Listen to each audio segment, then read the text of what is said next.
Welcome back to Lore to Snore. Tonight we're floating down Spooner Street, where the gags never end and your dreams begin.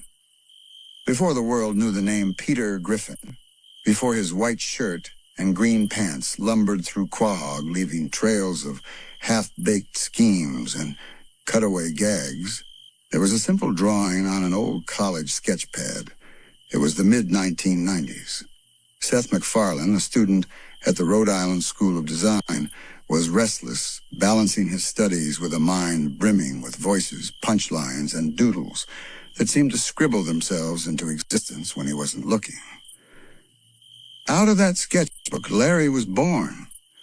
The life of Larry, Seth's senior thesis, was crude and scratchy compared to what Family Guy would become, but in those shaky pencil lines you could see the shape of a character who would one day anchor an empire of nonsense.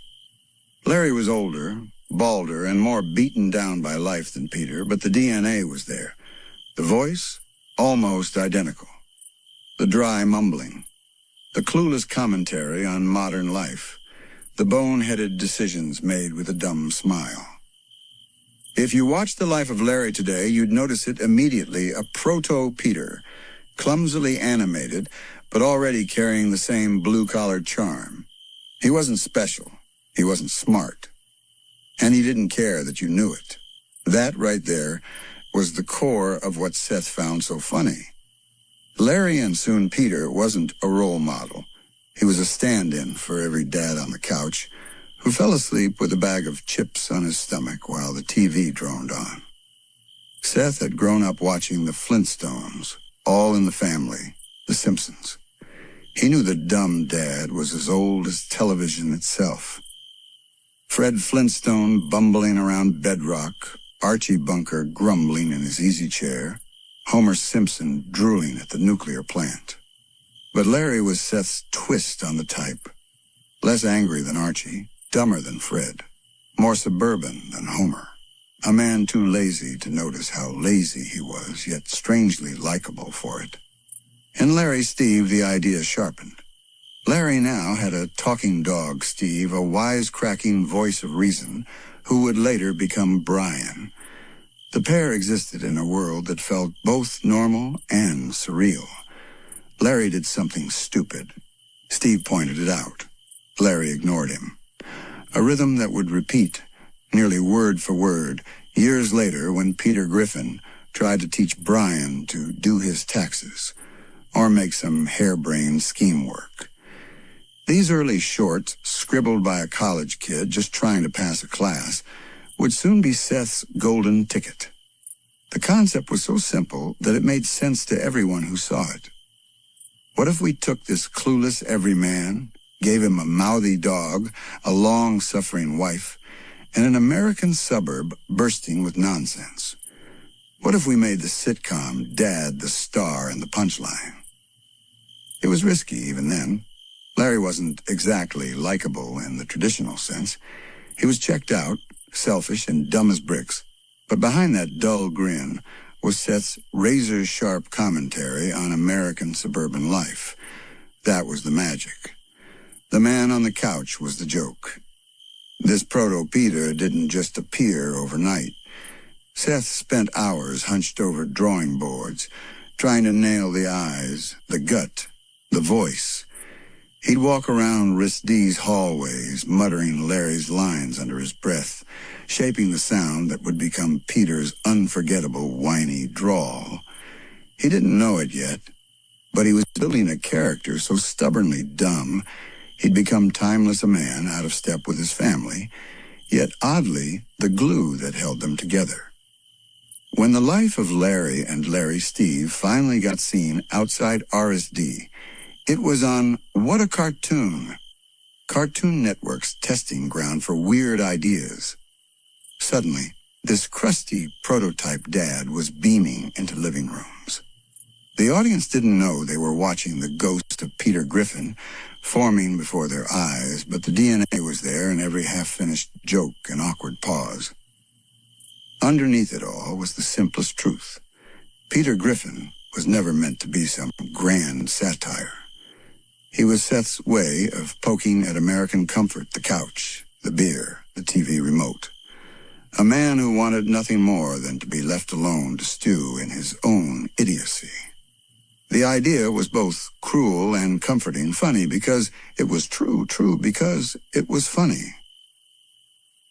This was the seed of what Family Guy would grow into a world built around an unapologetically clueless man who might just say what everyone else was thinking, only dumber and louder. A perfect anti-hero for a culture that loves to laugh at itself from the safety of the couch. So what did the world see when this prototype dad bumbled onto their dusty old CRTs? Mostly a middle-aged man with a gut too big for his shirt, a mind too small for his mouth, and a talking dog who seemed to know better but stuck around anyway.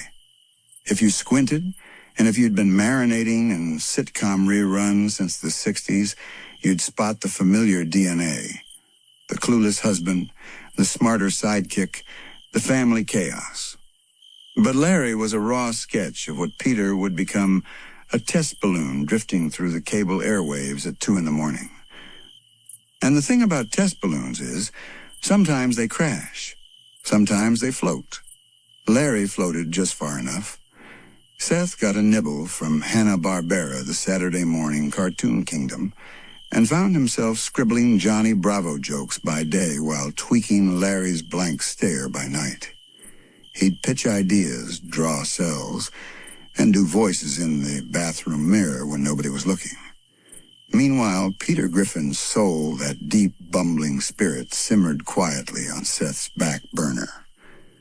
It's almost poetic in a half-baked beer burp way. Family Guy wasn't born in a slick network boardroom. It crawled out of doodles on printer paper, late-night dorm snacks, and college pranks that somehow snowballed into prime-time chaos. And that's why Peter works. He's never been polished. He's never been smart. He's raw suburban DNA with a laugh track. Even the earliest sketches had hints of Peter's signature moments. The way he shrugs off consequences, the oblivious chuckle when he should be apologizing, the baffled grin when life gives him a moral test he never quite passes. If you look close, you'll see it in Larry's flopped hair, in his tired eyes, a guy who knows he's disappointing you but can't quite grasp why. And honestly, he's fine with that. And behind that dumb grin, Seth buried something deeper. The sly truth that this dad wasn't just dumb, he was a vehicle. A chance to say the things you'd never say at the dinner table. The crude jokes, the bad impressions, the weird half-remembered pop culture references that tumble out of Peter's mouth like spilled chips on a couch cushion, all seated in the life of Larry. Picture it, a young Seth hunched over a wrist desk at 3 a.m., stale pizza crust balanced on a stack of storyboards, laughing to himself as he scribbled dialogue no teacher asked for. Somewhere in those hours, Peter Griffin started grunting to life. Hey, Lois, look at this thing I did. The voice, the belly laugh, the dopey innocence it all clung to. The scribbled lines like lint. Larry's living room would morph into Quahog's iconic couch. Steve the dog would shed his name tag and become Brian, the wise-cracking, martini-slurping conscience Peter barely listens to. Even the rough cutaway style, the awkward leaps from story to gag, and back again sprouted in these dusty college files. Seth wasn't just drawing a dumb dad. He was building a playground for him. The early years were full of tiny bets. Seth bet that people wanted to watch a man who should absolutely never be left in charge of a household. He bet that America liked seeing itself reflected as a doofus in sweatpants. He bet that there was something timeless about the dad who means well but understands nothing a man so average. He loops right back around to special. And when Family Guy finally took shape, Peter Griffin didn't burst onto TV screens like a slick new superhero. He stumbled in, burped, laughed at his own joke, and made himself at home. That's the magic. Peter didn't need to be loved. He needed to be familiar. A TV dad who felt like the world's collective uncle, who shouldn't babysit your kids, but somehow does. Years later, when fans rewatch The Life of Larry, they see it for what it really is. A time capsule of an idea half-formed, but unstoppable. A dumb dad with the seeds of smart commentary hidden under layers of fart jokes and blank stares. A guy who accidentally became an icon by never trying to be one. And that's how we arrive at the Proto-Peter. Larry drawn on a scrap of paper, mumbling about nothing. A doodle that became a TV dad, a cultural punchline, and depending on who you ask, maybe, just maybe, a genius in disguise. If the scribbled pages of The Life of Larry were the spark, then the cramped, humming cubicles at Hanna-Barbera were the dry tinder that let Peter Griffin truly catch fire. It's funny to think about it. Seth MacFarlane, not even out of his 20s, barely scraping together rent, was suddenly standing in line for a studio coffee behind the same folks who'd drawn the Flintstones, Scooby-Doo, and the Jetsons. A weird little full circle, if you remember, that toddler Seth once doodled Fred Flintstone on his mom's kitchen floor. There he was, a fresh-faced animator with a suitcase of odd voices, half-finished doodles of Larry, and a brain that refused to filter out the truly terrible jokes. If you'd walked by Seth's shared office back then, you might have heard it all. Peter's low, lazy grumble echoing off the cubicle walls while Seth fine-tuned it under his breath. By day, he punched up scripts for Johnny Bravo, Cow and Chicken, and Dexter's Laboratory, the official paycheck gigs. But by night, or more accurately, during any 15-minute coffee break he could steal, he'd crack open his rizzed notebooks and polish the man who would become Peter Griffin.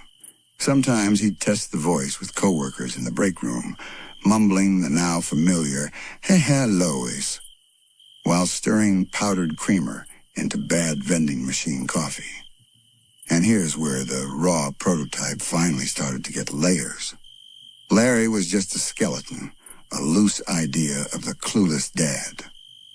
Peter, though, he'd be dumber, louder, and most importantly, funny because, he said, the things the audience was almost ashamed to admit they'd thought. This was the late 90s. The Simpsons was already legendary, Bart had become a T-shirt, and Homer was America's favorite doofus. King of the Hill had found its corner, too, with Hank Hill's dignified Texas sigh.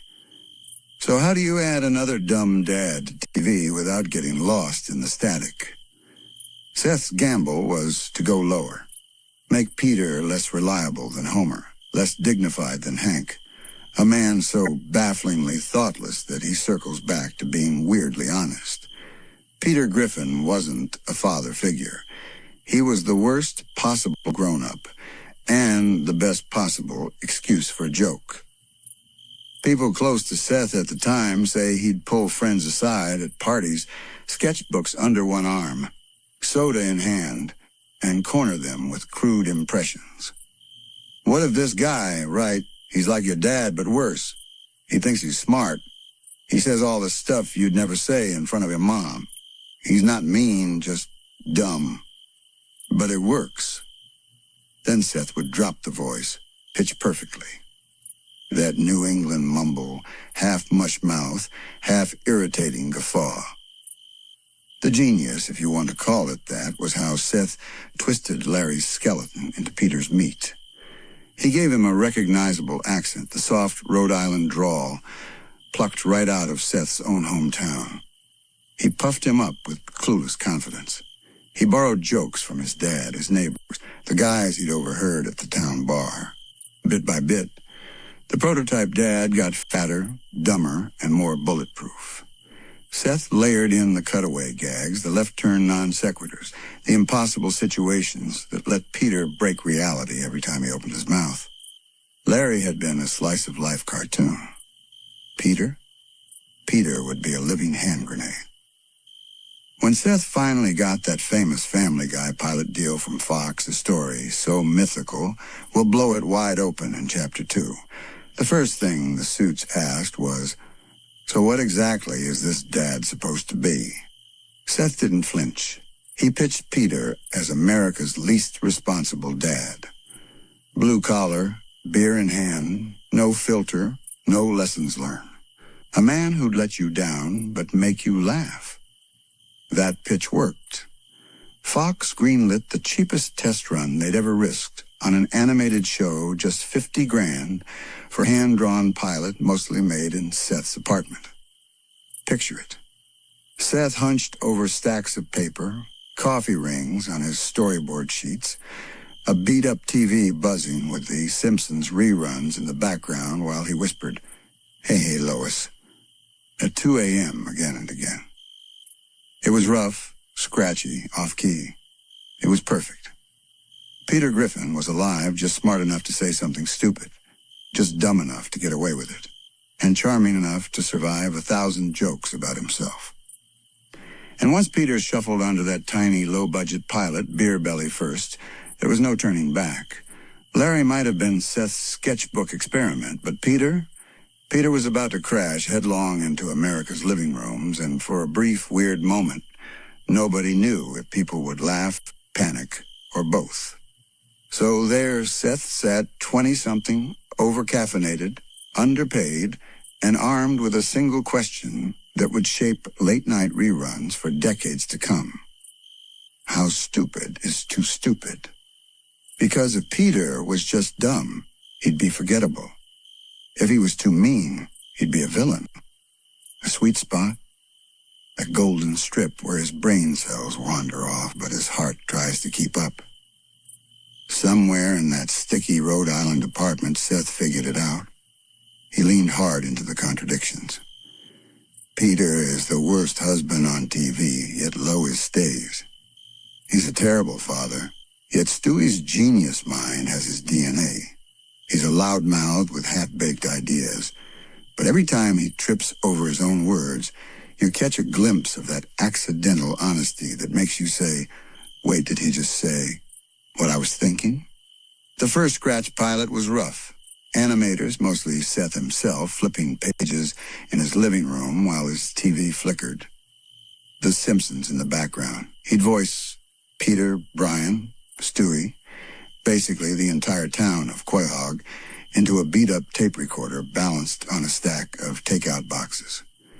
If you squint at those earliest test cells, you'll see the wobbly lines, the slightly off-model heads, the sound sync that drifts just a beat behind Peter's burp. He brought the tape to Fox in a cardboard box. No shiny pitch deck, no parade of big producers. Just him, a VHS with a crooked label, and the same grin Peter would wear for 25 seasons. A little dumb, a little too confident. When the suits hit play, Peter mumbled his first, hey, Lois," and half the room stared, eyebrows up, silent. The other half? They laughed quick, then awkward, then they kept laughing. Because buried in that scratchy pilot was the promise that if you gave this oaf a couch and a beer, he'd say all the things polite sitcom dads never would. Fox had a choice.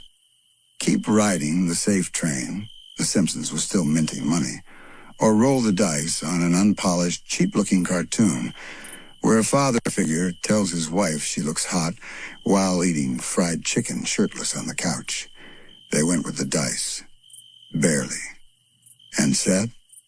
He got his miracle budget, a sliver of what The Simpsons cost, in a deadline so tight you could see the sweat in Peter's forehead lines. Peter's voice? Seth did it himself. Brian's dry sarcasm? Also Seth. Stewie's crisp, villainous monologues? Seth again, squeezing his throat and reading lines in the middle of the night so his neighbors wouldn't complain about the British baby plotting world domination. They say genius is 1% inspiration and 99% desperation. If that's true, Peter Griffin is the poster boy for genius born out of cold pizza boxes and dollar store animation software. Seth crashed on his couch, surrounded by rough cells of Peter falling downstairs, laughing at his own jokes. Some nights he'd catch himself drifting off to Peter's low mutter in his head. "Hey, Lois, remember the time I—" By the time the final cut of that first pilot was stitched together, Peter's doughy silhouette had begun to settle into the DNA of late-night American TV. He was a composite of every dumb dad story Seth ever heard, every joke you'd chuckle at but never say out loud at Thanksgiving dinner. He was Homer turned up to 11, a little nastier, a little lazier, a little more you.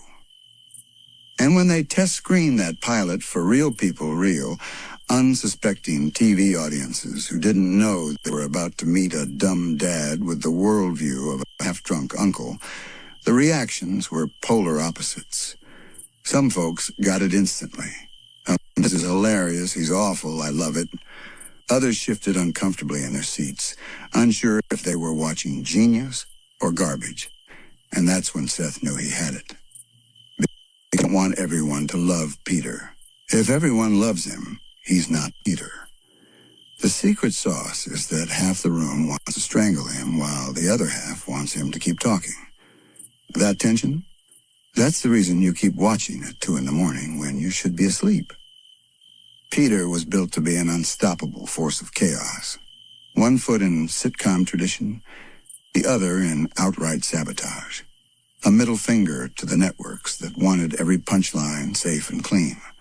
A living contradiction, a dad who's both America's worst nightmare and its guilty pleasure.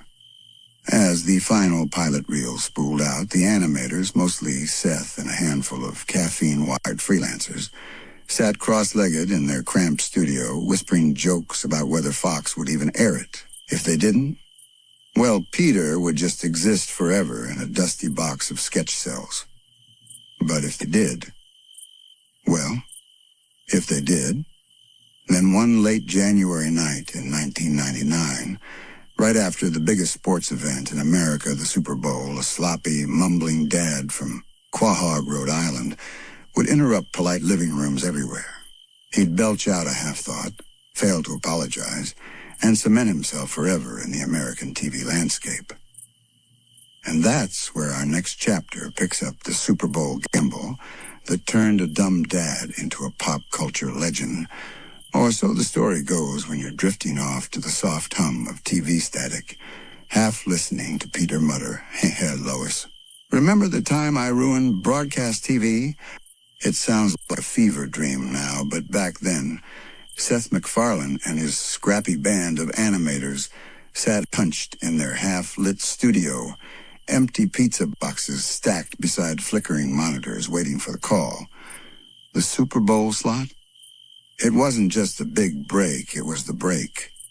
The break that could turn Peter Griffin from an inside joke among animation nerds into America's new idiot dad. Or, equally possible, the break that would bury Family Guy before it even had a chance to sputter out its first chicken fight. They knew the stakes. Seth was a 20-something kid whose studio was basically his living room with some borrowed equipment. Fox was putting this thing out there cold, right after the nation's biggest beer-fueled brawl, hoping that millions of dazed, snack-stuffed football fans wouldn't immediately change the channel. If they laughed, Peter lived. If they didn't, well, good luck pitching another talking dog anytime soon. In the weeks before the big night, Seth obsessively rewatched that first episode. He tweaked line deliveries, redrew frames, second-guessed everything. Maybe Peter was too mean. Maybe Stewie's matricidal plots were too dark for prime time. Maybe Brian was too smug, too dry, too human for a cartoon dog. He'd phone up the writers at ungodly hours. "Does this joke work? Is Peter funny when he says this or just sad?" The animators, bleary-eyed and running on stale donuts, tweaked until the tape squeaked. They polished every crude line, scrubbed every clumsy scene change, hoping the final cut would feel just professional enough that no one would notice the budget was roughly the cost of a used minivan. But even when the tape was done, the fear lingered. Would America get it? And then the night came. January 31st, 1999. The Super Bowl ended. The country was buzzing, chips were stale, the beer was flat, and somewhere in the haze of halftime leftovers and dropped remote controls, Peter Griffin lumbered into prime-time history. The opening scene was about as subtle as a sledgehammer. Peter parked on his stained couch, burping half his lines, Lois scolding him in that exasperated tone that would become the background hum of American dorm rooms for decades. Stewie burst in, all diabolical threats and oversized football head, plotting the death of his own mother before he could even walk properly. Brian the dog sipped his martini like a college professor trapped in a sitcom. Some viewers laughed so hard they snorted beer out their noses. Others reached for the remote, muttering, "What the hell is this? This isn't The Simpsons." But that was the point. Family Guy was never supposed to be The Simpsons. Sure, it owed its existence to that yellow family in Springfield. Seth would be the first to admit he was raised on their reruns. But where The Simpsons poked fun at the suburban ideal with a wink and a nod, Family Guy took that same idea, grabbed it by the neck, and shoved it face first into a clown horn. The premiere had jokes you weren't supposed to say on network TV, not back then, not on that big of a stage. Cutaway gags that made no sense unless you'd had 3 beers and a dark sense of humor. Jokes about religion, politics, weird celebrity bits. Seth had scribbled on napkins at 3 a.m., all stitched together by a bumbling dad who couldn't pronounce peanut butter correctly. Back in Seth's apartment, everyone crowded around a battered old TV. They watched live. They watched the ratings tick in. The early internet chat rooms explode with confusion and delight. Who is this dad? Why is the baby British? Why is the dog more mature than anyone else in this house? But here's the twist. Right there, in that chaos of half-finished jokes and sudden musical numbers, you could see the seeds of something genius. Beneath Peter's dopey grin was a perfect mirror for everyone watching the dad who says the quiet part out loud. The embarrassing uncle you kind of love because he doesn't know how dumb he is. Seth knew he had something special when he saw the first angry parents call Fox. When the letters rolled in, "How could you show this filth after the Super Bowl?" The writers knew they'd done it right because Peter wasn't safe, and safe was boring. Peter was America's inner idiot, unleashed and giggling at his own fart jokes. So there he was, burping and bumbling into millions of living rooms while Seth watched from his tiny couch, wondering if tomorrow he'd still have a show or if this would be his only shot. Little did he know, Peter's first stumble onto TV screens would spark a cult following so stubborn, even multiple cancellations wouldn't kill it off. And so, under the glow of a dying TV and the last bits of Super Bowl snack dust, Peter Griffin officially introduced himself to the world, and the world had no idea what it had just invited in for a beer and a half-baked conspiracy theory. So there it was. Sunday night lights off, greasy snack bowls pushed aside, and millions of stunned viewers leaning back on their couches, blinking at the screen like they'd just been hit by a cartoon brick. Some were outraged, others were delighted, but nobody forgot. That's exactly what Seth needed. The next morning, the Family Guy writer's hole-in-the-wall office smelled like stale coffee and anxiety. The call sheets piled up. Focus groups had opinions, some of them polite. It's edgy, it's different. Others? Not so polite, fire whoever let this air. One network exec, trying to look encouraging, said, "Maybe Peter could be less offensive?" Seth just shrugged. If Peter wasn't a walking offense machine, he wasn't Peter at all. Meanwhile, the cult began to form overnight.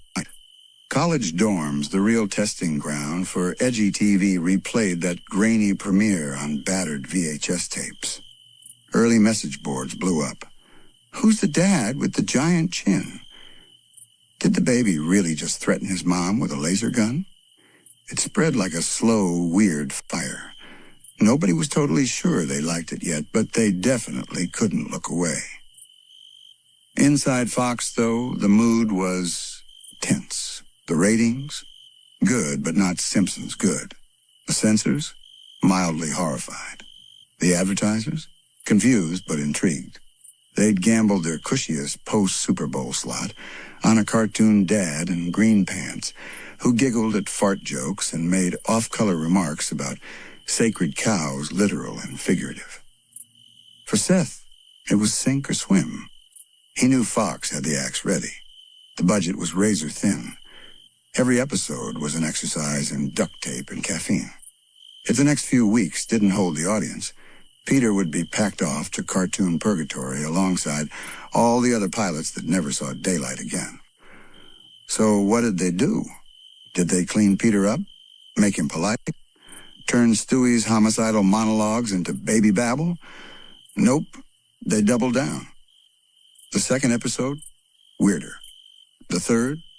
Weirder still. If Peter was going to flop, he was going to flop loudly, with a crude cutaway about Kool-Aid Man bursting through a courtroom wall, one of the first gags that made Seth grin like a man who just dropped a stink bomb in church.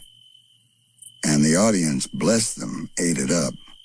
Well, not everyone, but enough college kids taped episodes off their parents' TVs that you'd swear there was a secret underground club. Did you see that bit with the chicken fight? They'd whisper in dorm lounges at 2 a.m. Or they'd rewind Stewie's monologues about matricide, quoting him word for word. Victory is mine. The suits at Fox watched the overnight buzz like anxious parents peeking through a door at a party they'd half regret hosting. Every week, Peter's popularity got messier and stronger, a weird paradox for the censors. The hate mail stacked up next to the fan mail. Moral guardians complained. Late-night hosts made jokes about it. But under all that noise, the cult hardened. Seth and his tiny crew used every cent they could scrape together to polish Quahog into an animated playground for Peter's dumb adventures and Stewie's tiny world domination plots. They reused backgrounds. They cut corners in ways only diehard fans noticed, like Peter's chin drifting slightly off model when he turned too fast. But none of it mattered. Because the jokes landed, the chaos worked. By the end of season 1's short, risky run, Fox execs had seen enough to wonder. Maybe there was an audience for a middle-aged cartoon dad with no filter and a genius baby with a sci-fi arsenal under his crib. Maybe this wasn't just a late-night gag.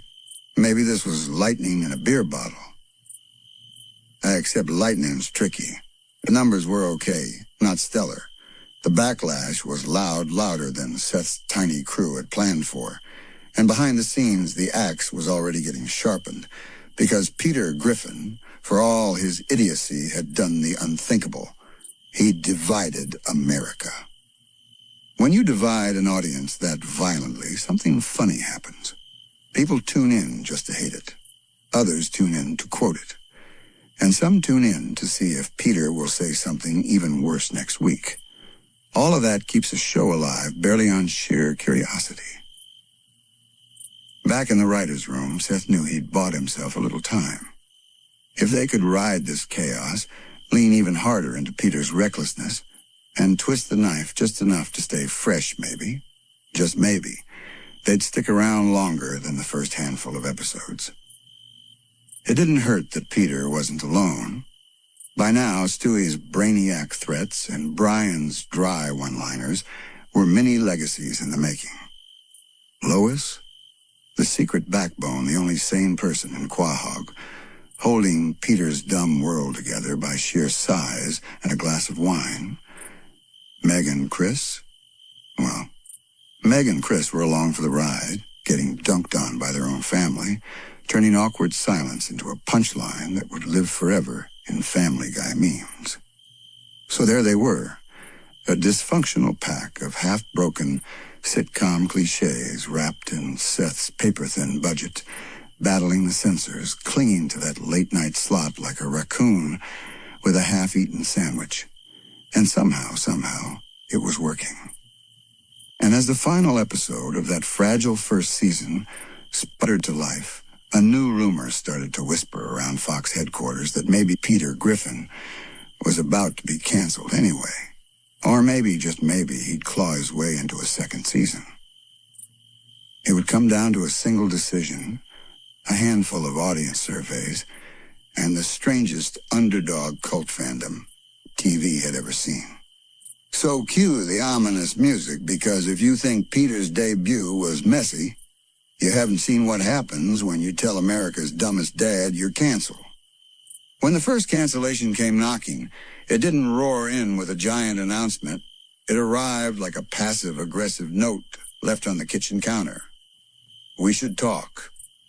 One day, Peter Griffin was burping out new lines in the recording booth.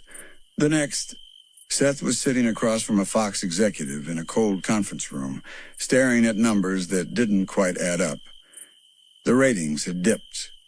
The advertisers were jittery. Some stations outright refused to run the edgiest episodes.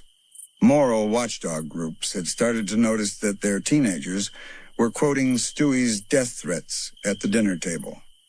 PTA meetings grumbled about that awful show with the baby and the dog.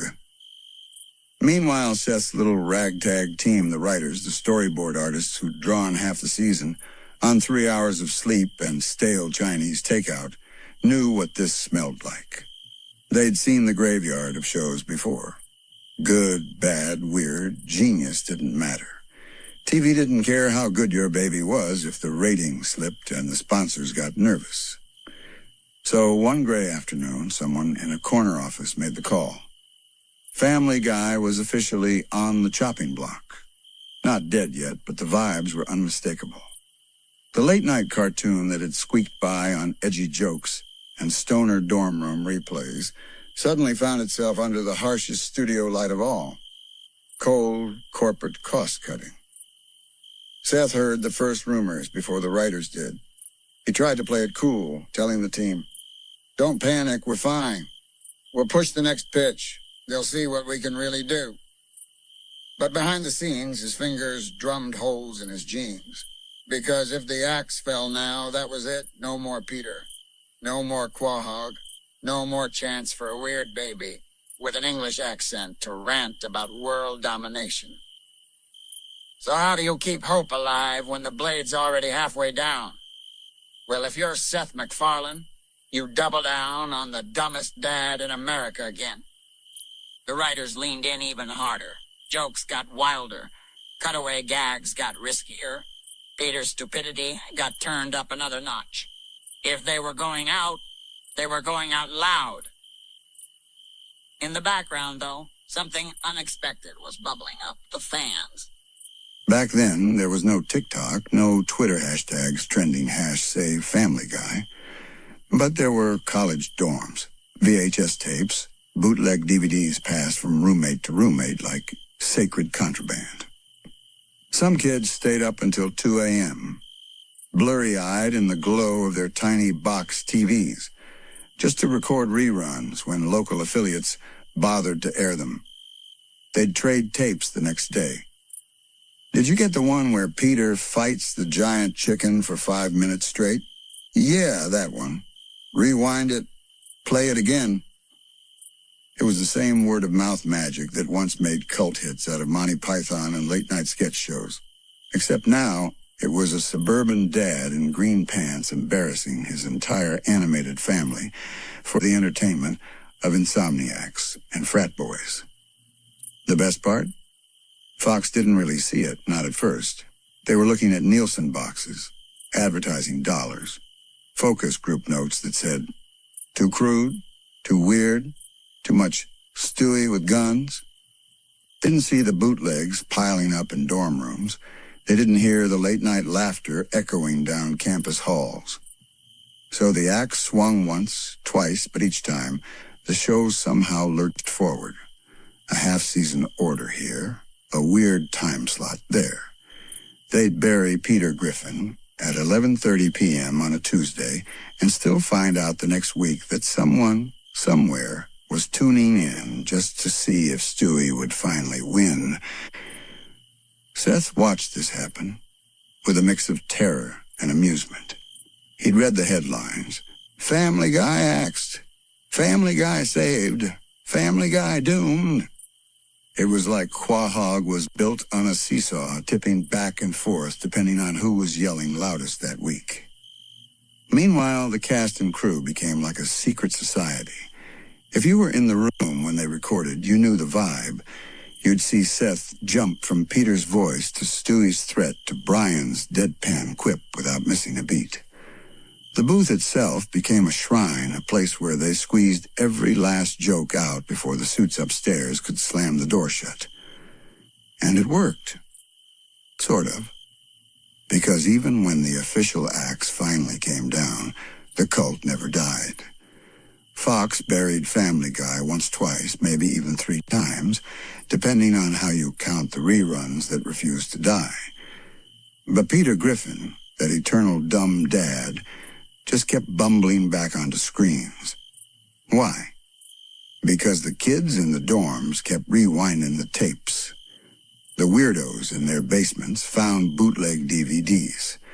College radio shows slipped Stewie quotes into late-night sign-offs. Family Guy was more than a show by then.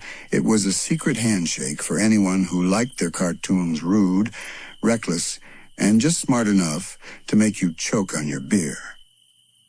The first official cancellation hit like a brick to the gut for Seth's crew, but for the fans, it was just fuel. They started calling Fox, writing letters, bootlegging more tapes. "Bring back Peter Griffin!" they shouted. "Where's Stewie?" they demanded. Even the network's inbox couldn't dodge it. It wasn't enough yet. But the spark was there, and if you know anything about Family Guy's history, you know what's coming next. The accidental resurrection. The DVD boom that nobody saw coming. The day Peter Griffin's dumb face climbed back out of the grave, not because the suits wanted it, but because America's late-night weirdos refused to let him stay dead. So there it was, the first official axe, sharpened in some corner office by people in suits who didn't really get why people were giggling at a baby aiming a ray gun at his mom's head. The memo came down the pipeline with all the corporate blandness you'd expect. "We regret to inform you. Declining ratings. Creative differences." All the usual polite ways to say, "We're done with you." Seth read the letter, squinted at it, and then laughed so hard he almost choked on his day-old donut. Because deep down, a tiny voice in his head muttered the same thing the fans were about to scream. You can't kill Peter Griffin that easy. By the time the final episodes of the first run dripped out onto TV screens at weird hours, 11:30 p.m. on a Wednesday, 2 a.m. on a Saturday, the cult had morphed into something tangible. Some college kids taped entire marathons on battered VHS tapes with hand-scribbled labels. Stewie's greatest hits. Others hacked together crude fan sites on dial-up connections that took 15 minutes just to load a pixelated Peter Griffin dancing in a GIF loop. Back then, TV networks thought they owned you. Once they said goodbye, that was it. Your show went in the vault. Maybe a dusty shelf in the archives. Maybe a rerun slot at 2 a.m. But Family Guy's cult didn't believe in vaults. They believed in sharing. If Fox wasn't going to air Peter Griffin, they'd do it themselves, one pirate DVD at a time. At first, the trickle was tiny. A few diehards swapping episodes on burned CDs in dorm hallways, passing them around like secret candy. But then something funny happened, the internet. Suddenly, that dorm room network grew fangs. Clips showed up in sketchy file-sharing folders. College kids stayed up all night waiting for a single 24-megabyte file to finish downloading so they could watch Peter Griffin fart in church, pixelated, grainy, glorious. Meanwhile, Seth kept the faith. He'd been asked to pitch other things, A new show? A safe show? Something that didn't involve a baby building a mind control helmet in a high chair? No thanks. He took meetings. Sure smiled politely, but deep down, he was already dreaming about the same thing the fans were. Bring Peter back. Fox, though, didn't see it. They had bigger fish, bigger than one scrappy cartoon, with a tiny cult. They didn't realize they'd accidentally invented the blueprint for a 21st century TV Lazarus. They didn't know that late-night reruns could do something no Nielsen box ever measured. Burrow under your skin, one absurd cutaway gag at a time, until you found yourself quoting it under your breath in a biology lecture. Peter's dumb adventures turned into dorm background nags. Stewie's threats were scrawled on dorm whiteboards next to call mom and buy beer. The jokes about Kool-Aid Man smashing through the courtroom wall became party punchlines. And then came the DVDs. In a stroke of irony worthy of Quahog, Fox decided to slap Family Guy onto cheap box sets just to wring a few last bucks out of the weird little corpse they'd buried. Nobody expected them to sell. They sold anyway, and kept selling, and sold more, and kept selling so fast that some stores literally couldn't keep them on the shelves. College kids snapped them up, popped them into their chunky laptop DVD drives, and ran them on loop while drifting off to sleep, dreaming of a world where Peter Griffin still existed. Inside Fox, a few confused marketing guys stared at the sales numbers. Wait, people actually want this? The memos got more frantic. The suits who'd once laughed at Seth's weird baby jokes now started whispering about a resurrection. Meanwhile, Seth pretended to play it cool, but you better believe he was ready. His voice actors were still game. The writers still had jokes scribbled on bar napkins. The animators, who'd built Quahog from scratch on skeleton budgets, had their pencils sharpened. They knew. If the phone rang again, Peter would answer with a fart noise and a dumb grin. And ring it did. See, Family Guy's first death wasn't an ending. It was the spark that made it immortal. The kids who'd fallen asleep to Peter's idiot ramblings were now telling their friends, "Hey, you gotta see this dumb show that got canceled. It's hilarious." Each DVD sold was like a tiny vote that said, "Bring him back." Each bootleg passed under a dorm door was a middle finger to the network bean counters who thought edgy animation didn't sell. Each midnight conversation that started with, "Remember that Family Guy joke," was a secret handshake. By the time the third cancellation rumor fizzled out, the show wasn't just a cult classic. It was a cockroach with a necktie and a bottomless supply of second chances. Fox had to face it. They hadn't killed Peter Griffin. They'd made him a folk hero. And somewhere in Seth's cluttered desk drawer sat a fresh pile of scripts, waiting for that official call. Because if Quahog taught us anything, it's that dumb never dies. Especially when there's a baby with a laser gun ready to blow up the whole universe just to get a laugh. And so, just when the suits thought they'd buried him for good, Peter Griffin stumbled back onto TV fatter, dumber, and more unstoppable than ever. So the first funeral didn't stick. The second funeral didn't stick either. When you're talking about Peter Griffin, you're not talking about a character who knows how to stay put, not in his recliner, not in one spot on your TV dial, and definitely not in the grave Fox tried to shovel him into. When Family Guy stumbled back to life, it didn't come with fireworks and fancy press releases. It started with the gentle click of a dorm DVD tray, the whir of a bootleg disc spinning up the static pop of a cheap TV. Peter's voice burped through late-night speakers like a ghost who'd missed you terribly if ghosts belched beer and got stuck in vending machines. See, this was no normal resurrection. Most shows stay dead. Some come back with big reboots, shiny new cast, bigger budgets, and awkward rebranding that no one really asked for. Family Guy? Nah. Family Guy crawled back out of the grave because the kids refused to stop feeding it their pocket money. Every DVD was a tiny coffin nail yanked right back out by greasy student fingers. The suits at Fox found themselves standing over a pile of sales reports they didn't want to believe. How could something they'd punted into TV oblivion 2 years ago be their best-selling DVD release ever? How could thousands of fans, scattered from freshman dorms to sketchy basement apartments, be quoting Peter's dumbest lines like scripture? Behind those numbers, the real miracle was happening in living rooms across America. Quahog, the fictional dump of a Rhode Island town, wasn't supposed to be anyone's comfort zone. It had turned into a late-night refuge for college kids who needed noise to drown out their own existential dread. Picture it. A cramped dorm room, sticky floor, stale pizza boxes, stacked high enough to block the window. One kid cracks open that fat blue Family Guy box set, slips disc 1 into a wheezing laptop, and the TV flickers to life. There's Peter, there's Brian, there's Stewie planning matricide between sippy cups.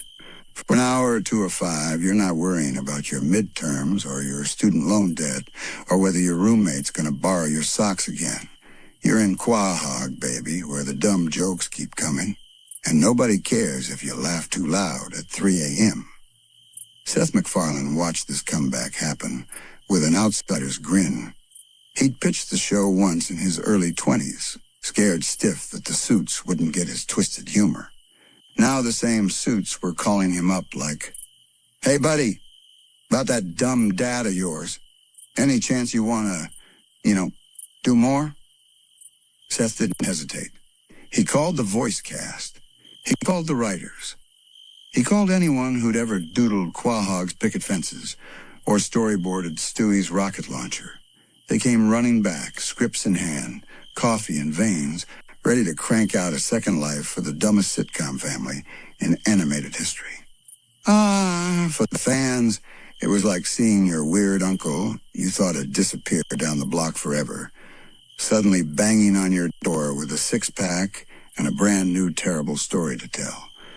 But this time, something was different. The cult wasn't underground anymore. The reruns stayed on Adult Swim and local affiliates at ungodly hours. But now there were forums. Early fan sites bloomed.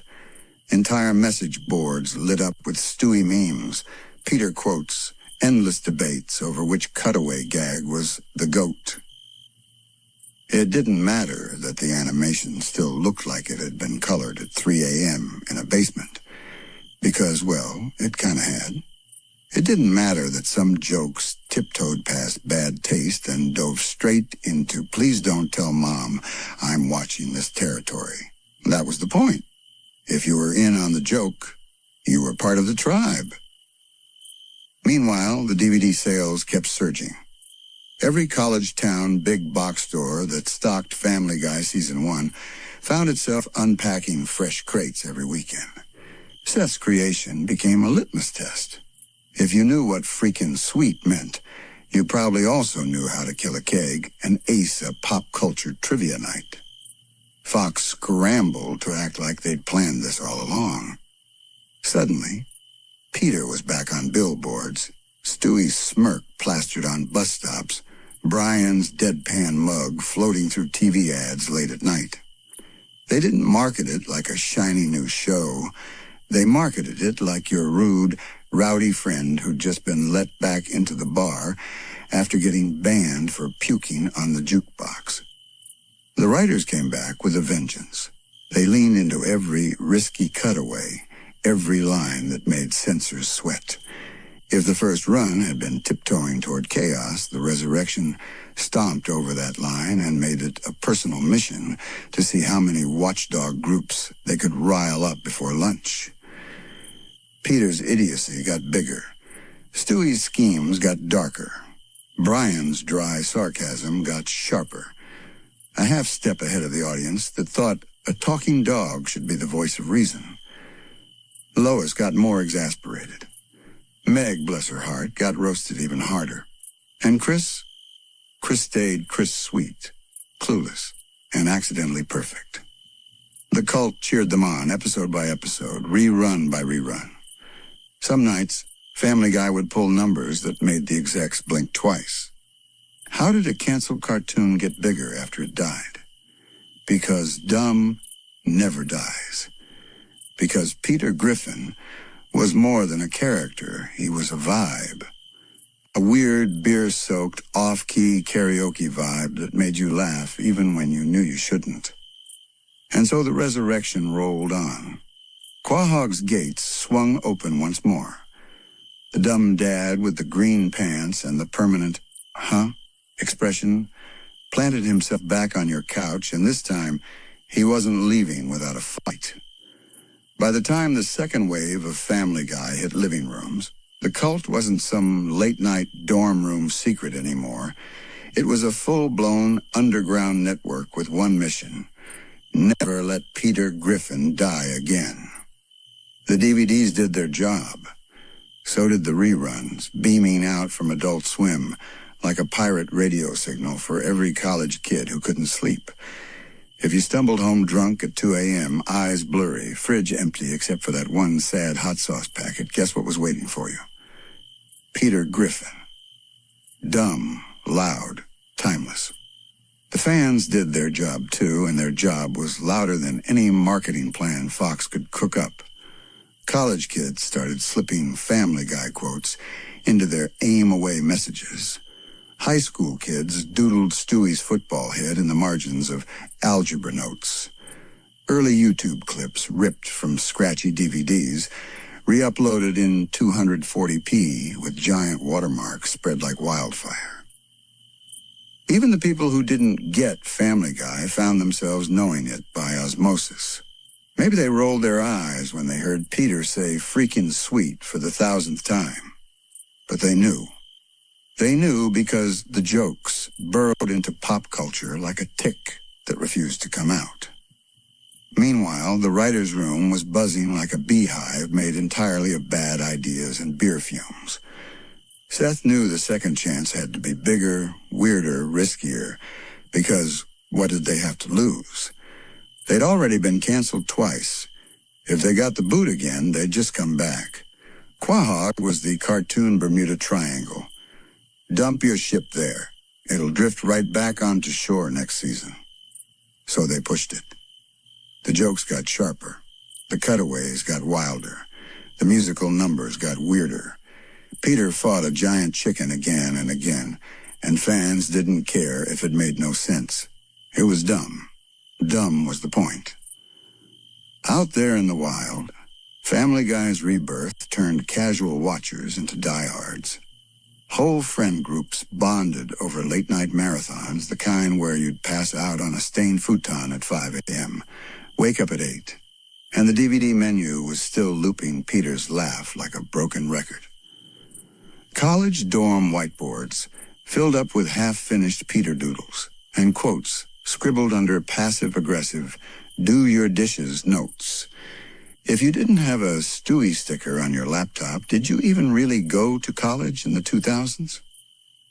Fox saw it all happening, but they barely understood it. Sure, they saw the sales, the rerun ratings, the memes before memes were even called memes. But the real gold was buried in the living rooms they'd never stepped foot in. The stale beer apartments, the cluttered bedrooms, the all-night LAN parties with Family Guy humming in the background. Back then, TV execs measured success with Nielsen boxes little gadgets attached to suburban living room TVs. But the kids who lived Family Guy didn't care about Nielsen boxes. They cared about whether Peter's latest fart joke was funny enough to text to everyone they knew. They cared about whether Stewie's schemes would get him grounded or vaporize half the town. So the writers doubled down. They made Stewie weirder. They made Brian more existential. They took Lois, once the normal mom, and handed her storylines that pushed her right over the edge of Quahog's polite picket fences. Peter? Peter stayed Peter, a permanent hurricane of terrible ideas and misplaced confidence. The every dad who shouldn't be trusted with a butter knife, let alone 3 children and a sarcastic dog. Every new episode was a middle finger to cancellation. Family Guy leaned so hard into the idea of its own mortality that it made jokes about getting canceled, then jokes about coming back, then jokes about how long they could drag out a joke before the censors noticed. The fans ate it up. They made fan art that looked like it belonged on Seth's old risky sketchbooks, rough, funny, and sometimes weird enough to make you back away from your screen. They built early fan sites with clunky forums, animated GIF banners, pixelated header images, screaming "freakin' sweet" in Comic Sans. Behind all that noise was a simple truth. Peter Griffin and his freak show of a family were part of the furniture now. They were your dumb uncle who shows up every Thanksgiving with a terrible new joke. They were the stray dog at the barbecue you keep feeding scraps to, even though you know he's going to knock over the garbage cans later. And all the while, the network couldn't figure out how to kill the thing they'd once buried with their own hands. Because you can't kill something that lives in the margins, the background noise to your late-night cramming, your cheap pizza feasts, your aimless 3 a.m. scrolling. Peter didn't care about prestige. He didn't need Emmys, though he'd get them eventually. He didn't want fancy awards. He just wanted a beer, a couch, and someone to watch him do dumb stuff until the credits rolled. And the cult? They never left. They just turned up the volume. The second coming of Family Guy was a lesson Hollywood never forgot. Underestimate the weirdos at your own risk. If a baby with a ray gun and a dad with half a brain can crawl back from the grave because college kids wouldn't shut up about it, maybe there's no grave deep enough to hold the truly unapologetically dumb. Quahog wasn't just a town on a storyboard anymore. It was a state of mind. And every DVD spinning in a beat-up laptop, every rerun playing on an old CRT TV in a cluttered apartment, every bootleg clip that found its way online, all of it whispered the same thing. Dumb never dies. The second wave of Family Guy wasn't just a TV comeback. It was a stealth invasion. By the time season 4 aired, the world outside Quahog had changed. But inside Peter's living room, same stained couch, same cheap beer, same unshakable promise that the Griffins would drag you back into their chaos, no matter how many times you thought you'd grown out of fart jokes. When the revival episodes hit airwaves, they didn't land with polite claps from critics. They landed like Peter himself doing a belly flop into Joe's kiddie pool, loud, messy, a little horrifying, and exactly what you'd hoped for. If the cult that saved Quahog had a motto, it would have been, "If it ain't broke, break it again just to see what happens." Kids who'd memorized the DVDs lined up on message boards the second new episodes dropped. Whole dorm lounges turned into watch parties, sticky floors, cheap microwave popcorn, stolen cable streams flickering through ancient box TVs propped up on milk crates. Peter's laugh was the anthem. Stewie's evil monologues were the prayers. Brian's dry one-liners were the sarcastic scripture. People who'd once whispered about Family Guy like it was a guilty secret now wore it like a badge. You could see it on college hoodies, on bumper stickers, in jokes scratched into the dust on the back windows of grimy hatchbacks. This time, Seth and the writers weren't asking permission to go too far. They just did it. The revival turned Quahog into a playground for every gag that never fit anywhere else. One minute you'd get a heartfelt moment Peter telling Lois he's sorry for messing up again. And the next, a cutaway gag to Peter arm wrestling a bear in his underwear. It was whiplash, and the cult loved it.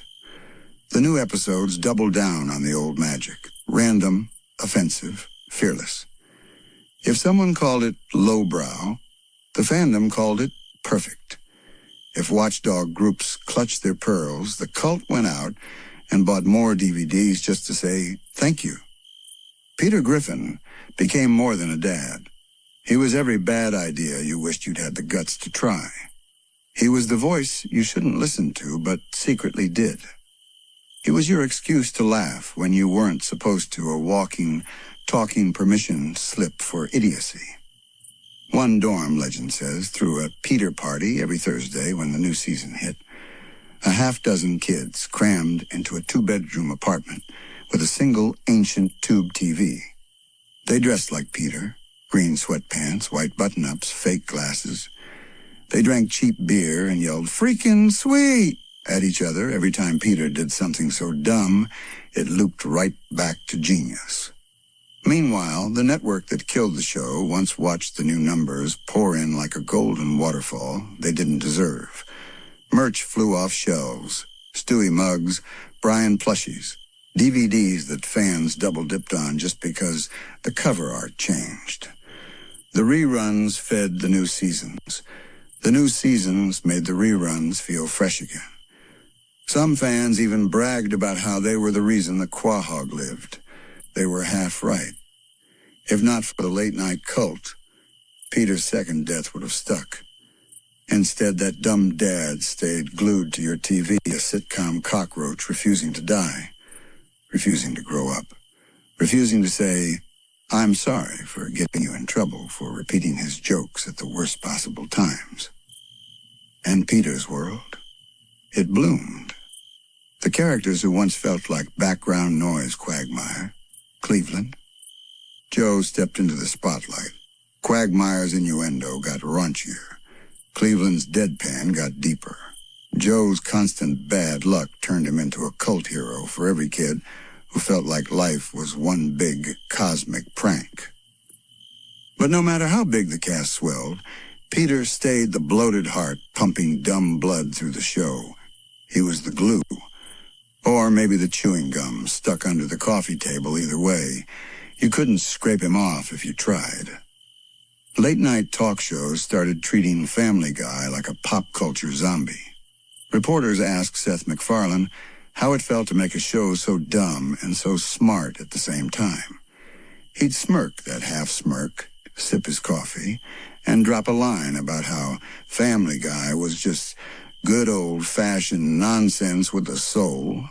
The fandom knew better. Under the cutaways and poop jokes, there was a weird sincerity to Peter Griffin, a softness hidden under his big belly and bigger mouth. Sure, he was an idiot. Sure, he caused more house fires than Meg had ever gotten birthday cards, but he loved his family in his broken, catastrophic way, and the cult loved him for it. There's an old rumor about a college dorm TV that played Family Guy so much, the color burned into the screen. Peter's face, frozen, mid-burp, stuck there forever, like some haunted pop culture relic, a totem to the power of being just dumb enough to last forever. By season 5, the suits at Fox finally stopped asking how it was possible. They just rode the gravy train. New deals, new spin-off ideas, new network ad slots. But they knew. None of it worked if you didn't let Peter be Peter.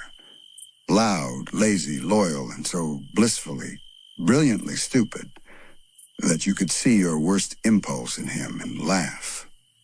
And so the second resurrection turned into a long, unstoppable run. A new generation found Quahog while flipping through channels at midnight. New kids memorized the theme song. New college dorms glowed blue with Peter's grin on loop. Because in the end, it wasn't just a show that came back. It was an inside joke. Passed from couch to couch, dorm to dorm, screen to screen. A half-forgotten promise. If Peter can't survive being canceled twice, maybe your dumb mistakes can, too. If the second resurrection proved anything, it was that Quahog wasn't just a TV town, it was a state of mind. A slightly questionable, beer-scented, half-baked state of mind, but one that fans adopted like a second home. If your day was trash, you could always count on Peter to make it worse, hilariously worse, and somehow that made everything better. With the revival thriving, The writers let their freak flags fly higher than ever. Old jokes got recycled and twisted. New running gags sprouted like mold in Peter's forgotten leftovers. Some gags were brilliant. Some fell flat. But the real fans? They wanted it all. They wanted the cutaways, the musical numbers, the celebrity roasts that made the network's lawyers sweat bullets at 2 a.m. Peter's idiocy became an institution. No longer just the cartoon dad who did dumb things, he became the comedic control variable for everything else. Lois could scold him, Stewie could threaten him, Brian could lecture him, but at the end of the day, Peter would do something so jaw-droppingly foolish that you'd choke on your late-night cereal and remember why you loved him in the first place. And the show didn't just stick to Quahog. No, the revival years flung Peter across time, space, alternate realities. One moment he was a time-traveling knight, the next a Star Wars parody hero, then a musical theater crooner alongside Frank Sinatra Jr. Any other show might have buckled under that kind of nonsense. Family Guy? It wore the nonsense like a crown. Meanwhile, the fans who saved it once were now joined by a whole new wave of weirdos. Kids who missed the original run found Peter's voice while scrolling through random TV channels at midnight. College kids who'd been toddlers during season 1 now stayed up all night with Red Bull and final essays playing in the background, while Quahog's greatest moron kept them company. The DVDs kept selling anniversary box sets, themed collections, uncensored editions that proudly reminded parents that Family Guy had never really grown up. Merch tables at Comic-Cons piled higher every year with plush Stewies, Peter bobbleheads, and novelty beer mugs that guaranteed your next frat party would descend into giggling chaos. Every so often, critics still asked, "Isn't this show just the same joke over and over?" And the cult fandom shrugged. That was the point. If Peter did the same dumb thing 50 times in a row, it only got funnier by the 51st. The more predictable his disasters, the funnier the punchline. Watching him never learn was comforting in a world that was changing too fast. The revival's secret sauce wasn't just dumb humor, it was permission to be dumb together. Fans online debated the best chicken fight. They ranked the top cutaways. They swapped theories. Is Peter really that stupid? Or does he secretly know what he's doing? Is he playing 4D chess while Lois pulls her hair out? A few Reddit threads tried to prove Peter was a savant, a genius disguised as a buffoon. Then inevitably someone would post a clip of Peter gluing his hand to a raccoon, and the debate would collapse in laughter. Behind the scenes, Seth MacFarlane and his writers knew exactly what they were doing, feeding the machine while poking fun at the fact that the machine shouldn't work. And yet it did. The more the world tried to move on, the more people found themselves right back on that brown couch, watching Peter crack open a Pawtucket Patriot beer and blow up his backyard for the 20th time. Sometimes Peter became more than a character. He was a mirror. Everyone knew a Peter Griffin in real life. A dad who shouldn't operate power tools. An uncle who still thought pulling your finger was peak comedy. A buddy who'd say the quiet part out loud at Thanksgiving and get banished to the kids' table. The fans weren't just laughing at Peter. They were laughing with him and sometimes as him. In bars, in dorms, in living rooms at 3 a.m., the Griffin family became a security blanket for grown-ups who needed to feel like reckless kids for 22 minutes at a time. No matter how many seasons dropped, no matter how many times Peter's dumb ideas nearly ended the world, the cult that brought him back never let him die again. And so the second resurrection stuck. A canceled show came back from the grave not once but twice. And every time the stakes got higher, the jokes got weirder. And Peter Griffin's crown as TV's greatest moron only shone brighter. By the time the network realized what they had a show that refused to fade out, they did the only smart thing they could do. They stayed out of the way and let Peter keep being Peter. The fans, the jokes, the cutaways, the chaos, all of it proof that sometimes dumb is smart, and that in Quahog, the dumbest dad might just be the secret genius who kept the whole absurd circus alive. And so, with the second resurrection secured, Family Guy didn't just keep going. It hit the gas and fishtailed straight into the next stretch of Quahog absurdity. Like a sitcom Lazarus with a beer gut, Peter Griffin's reign wasn't content to just stay alive. It wanted to live loud. The cult that refused to let him fade out had, ironically, set the stage for something nobody quite predicted. Family Guy becoming both an institution and a self-aware parody of itself, all in the same breath. What made this next era so deliciously weird wasn't just the survival story, it was the creative freedom that survival had unlocked. The writers, fueled by the improbable revival, doubled down on everything that made Quahog tick. Bigger cutaways, more brazen musical numbers, and episode concepts so bizarre they felt like fever dreams. And leading the charge, as always, was Peter Griffin himself. The eternal toddler in dad clothes, the man who could tank an entire plotline with a single burp, yet somehow leave you wheezing with laughter anyway. In these years, Peter didn't just exist in the show's world, he began bending it around him. One episode might see him discover he has an undiscovered talent, like writing erotic fiction, badly. Another would drop him into historical reenactments, where his ignorance rewrote history in real time. And then, of course, there were the meta moments. Peter fighting his own animator, mocking the network in-show, or breaking the fourth wall so hard the audience could practically smell Quahog's clam chowder. And the fans, the same diehards who'd stormed message boards and carried the torch through cancellation, ate it up. They posted screen caps, GIFs, and grainy phone videos of favorite moments. In the digital trenches of forums and social media, debates raged over whether Family Guy had lost its classic spark or become even funnier now that it had nothing left to prove. And through it all, Peter's dumb brilliance stayed as the gravitational center. The guy who never changed, because changing would break the joke. But Peter's constant was also the show's wild card. Remember the time he formed a barbershop quartet just to insult the entire town?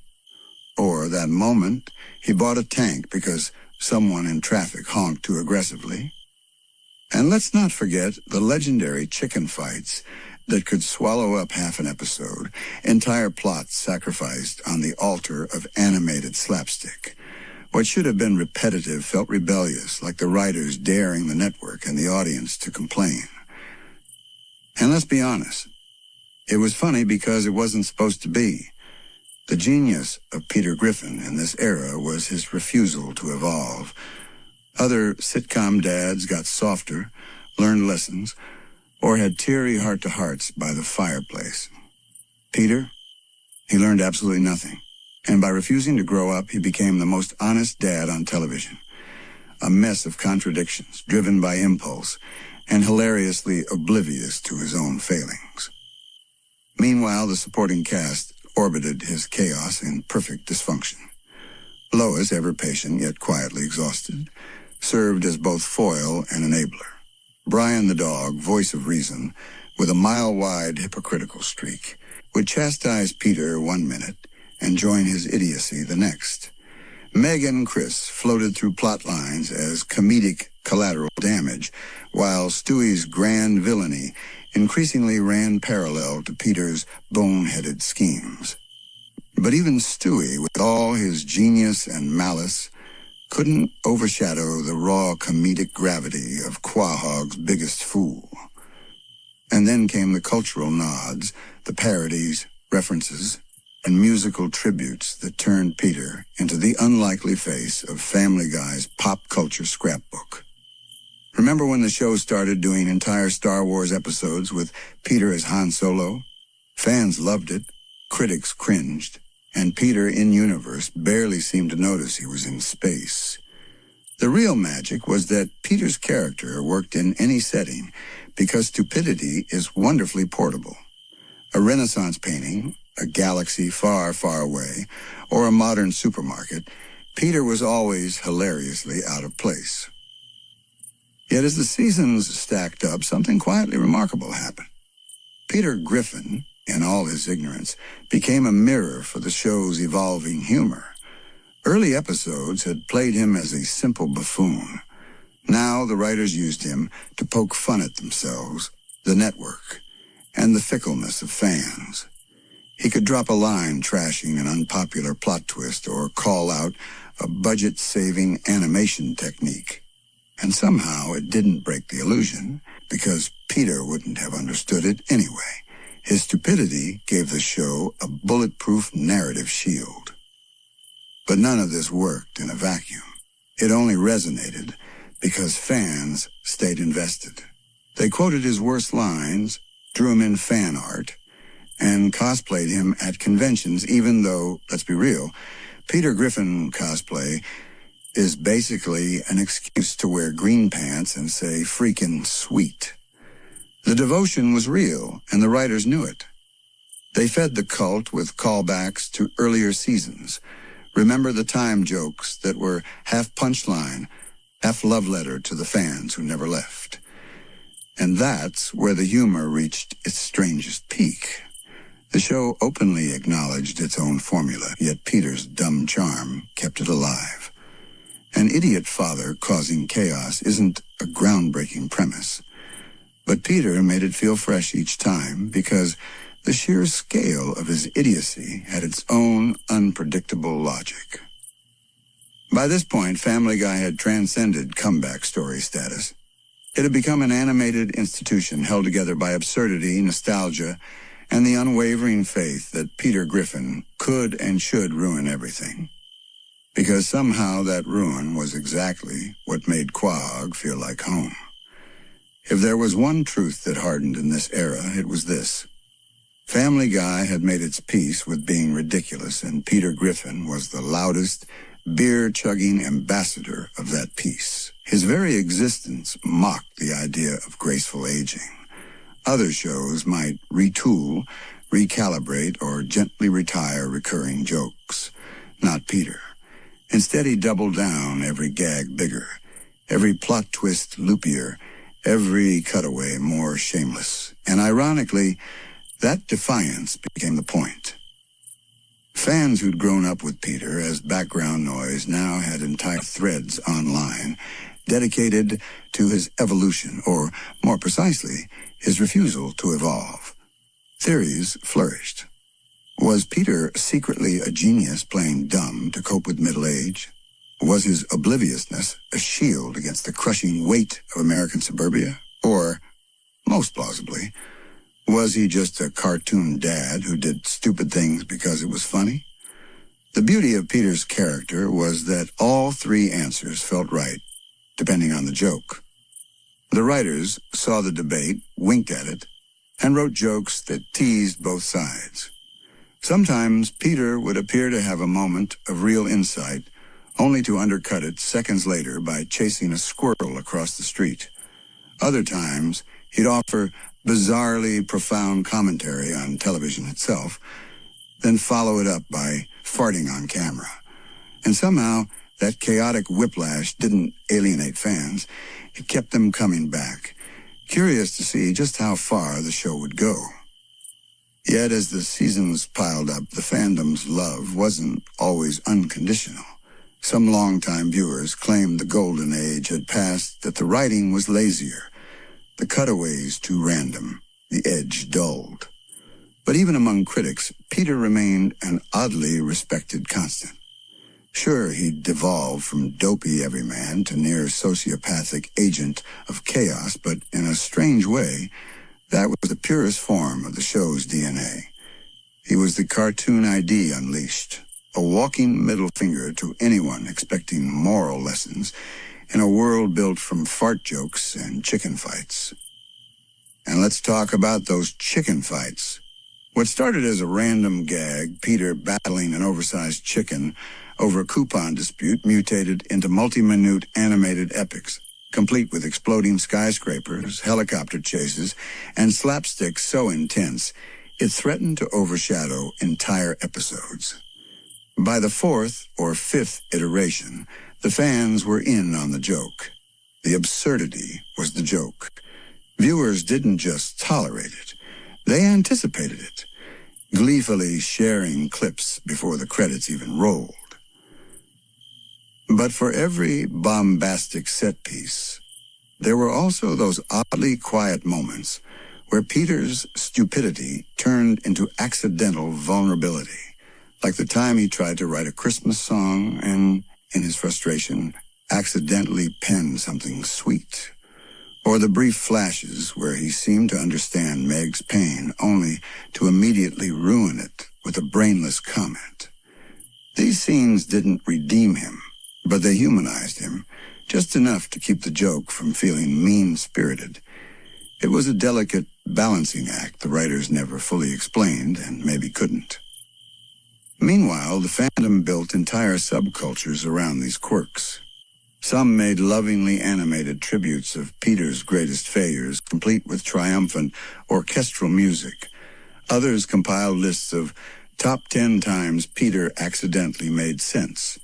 And of course, there were meme pages dedicated to the sheer randomness of his lines, out-of-context quotes that, stripped of setup, became almost poetic in their nonsense. Critics often wondered aloud why this formula never seemed to wear out. Part of it, they concluded, was that Peter Griffin wasn't really meant to be a character at all. He was a device, a walk-in portal into every taboo, every pop culture jab, every meta gag. He could do anything, even things that broke continuity, because the joke wasn't about Peter being believable. It was about the show's writers gleefully ignoring the rules of storytelling. And somehow that worked better coming from Peter than anyone else. This is also where the show's style evolved around him. Animation became slicker, cutaways more ambitious, and musical numbers more frequent. Yet through all the polish, Peter's crude spirit stayed raw and messy. He was like a crayon drawing scrawled on the wall of an otherwise pristine gallery, and fans wouldn't have had it any other way. As the cultural landscape shifted, Peter adapted by not adapting. Where other shows softened or grew with the times, Family Guy through Peter remained proudly offensive, stubbornly crass, and gleefully unpredictable. Sure, there were controversies, apologies, and edits after episodes crossed lines, but the show always circled back to its central chaotic star. Peter's shamelessness, paradoxically, felt honest in a media world obsessed with image. And maybe that's why fans kept defending him even when critics sharpened their knives. Because at the end of the day, Peter Griffin wasn't trying to be your friend, your role model, or your hero. He was just Peter. Quahog's crown prince of idiocy, as hilarious in his failures as he was in his few fleeting moments of triumph. It wasn't elegant. It wasn't noble. But it was real in its own bizarre cartoon logic.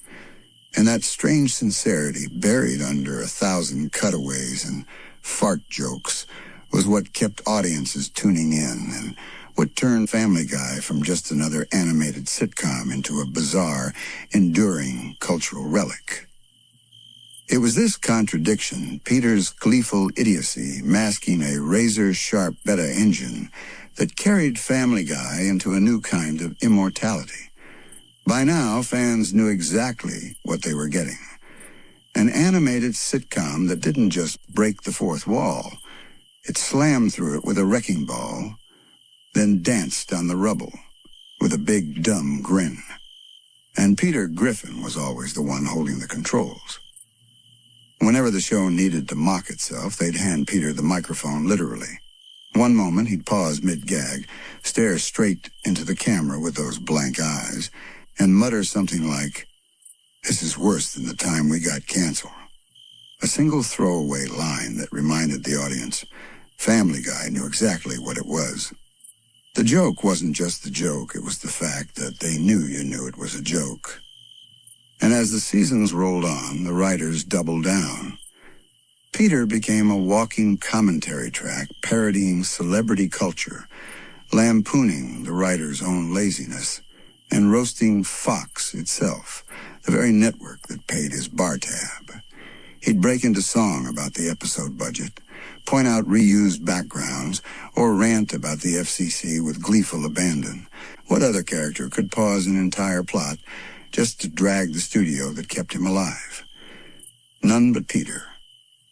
This meta streak turned him into a sort of cartoon everyman and a cartoon trickster god. He was the show's self-appointed troll, calling out bad plot twists, mocking inconsistencies, and gleefully tearing down any moment that dared get too sentimental. And the fans? They ate it up. Clip after clip of Peter's meta rants racked up millions of views, bite-sized reminders that Family Guy was always in on its own joke. Some of these moments became cultural time capsules in their own right. There was the infamous bit where Peter listed every time the show had been canceled and then winked at the camera as if daring the network to try again, or the time he explained a cutaway to Brian mid-scene, as though the audience needed a tutorial after a decade of watching. The absurdity was the entire point, a show mocking itself before anyone else could. Of course, this didn't stop the show from leaning on the very tropes it mocked. If anything, it made the hypocrisy funnier. Family Guy would spend 5 minutes roasting lazy writing, then segue straight into a 5-minute fart gag. It would criticize endless musical numbers, then drop a Broadway-level show tune the next minute. And at the center of this whiplash was always Peter the loud, clueless anchor that made the absurdity possible. The deeper irony? Peter's meta moments made him feel smarter than he actually was. Fans joked that he was a bumbling idiot until the script needed him to break reality. Then suddenly he was a sly mouthpiece for the writers, a Trojan horse, carrying a commentary about television, censorship, or the audience itself. In a way, Peter was the show's biggest critic, wrapped in a pair of green pants and a white shirt 2 sizes too small. And while this self-awareness might have backfired for a lesser character, it only made Peter more beloved. Viewers appreciated the honesty, or at least the brazen shamelessness. In a TV landscape increasingly polished and cautious, Peter's sloppy, reckless chaos felt like an act of rebellion. He wasn't above the cheap laugh, he was the cheap laugh. And by pointing that out, he made you complicit in the fun. Fans and critics alike wondered, how long could the joke sustain itself? Surely there was a limit to how many times Peter could wink at the camera before it got old. But somehow the writers found new ways to twist it. Sometimes Peter would literally narrate an entire episode in real time, breaking the plot as he went. Other times he'd pop up in a cutaway explaining why the cutaway existed. It was sloppy, reckless storytelling, and it worked because the audience trusted the chaos. This era also brought Peter's meta-antics into the internet age. Social media exploded with out-of-context clips of him spouting nonsense that only made sense if you'd seen the show for years. New generations found these moments like digital fossils, discovering Peter's ramblings about censorship, canceled sitcoms, and cheap animation tricks. And they loved it, not despite the nonsense, but because of it. Meanwhile, the writers got braver. They didn't just break the fourth wall, they vaporized it. Peter could appear in a DVD commentary track within the episode itself. He could read fan complaints out loud. He could insult the studio for budget cuts and then immediately show off a ridiculously expensive fight scene, purely because they could. If the joke landed, it stayed in. If it didn't, well, that was part of the joke too. In a way, Peter's evolution mirrored Family Guy's survival story. Both should have failed long ago, both kept coming back, and both thrived on a chaos that felt impossible to replicate. And through all the cancellations, revivals, controversies, and endless think pieces about the death of adult animation, Peter Griffin stood in the middle of it all, burping, ranting, and occasionally, just maybe, making a surprisingly good point before blowing it with a fart. That was the magic trick. Peter was a character who shouldn't work, but did, because he never pretended to be anything else. He was messy, meta, dumb, and oddly brilliant all at once. And with him at the helm, Family Guy stayed exactly what it promised to be. A cartoon that refused to grow up, but somehow, against all odds, grew into a legend.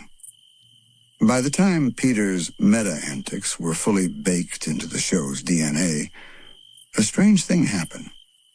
The fans became part of the gag. Peter didn't just break the fourth wall anymore. He broke the invisible wall between the writer's room and the living room couch. Millions of viewers, from high school slackers to bored office workers, treated every new Peter rant like an inside joke they were in on. And once social media matured, that inside joke metastasized into a cultural virus. Entire online forums popped up just to catalog Peter's self-aware one-liners. Reddit threads with titles like, "Peter knows he's a cartoon," or "How many times has Peter roasted Fox?" turned obscure bits into trivia badges for die-hard fans. Some fans claimed the meta stuff was the only reason they stuck around. They'd post grainy clips of Peter trash-talking the writers or breaking into live commentary mode, like a lazy Homer Simpson if Homer knew he was animated by underpaid adults. And Peter gave them plenty to chew on. For every heartfelt speech Lois tried to deliver, Peter was there to derail it with a nonsense tangent or a direct jab at how formulaic her monologues had become. For every tense moment with Brian, Peter might glance at the viewer and shrug, "We've done this before, right?" He was a walking meme generator, a perpetual motion machine for cheap laughs and online quotability. The best part? The fans wanted the chaos. They knew the jokes were cheap. They loved that the jokes were cheap.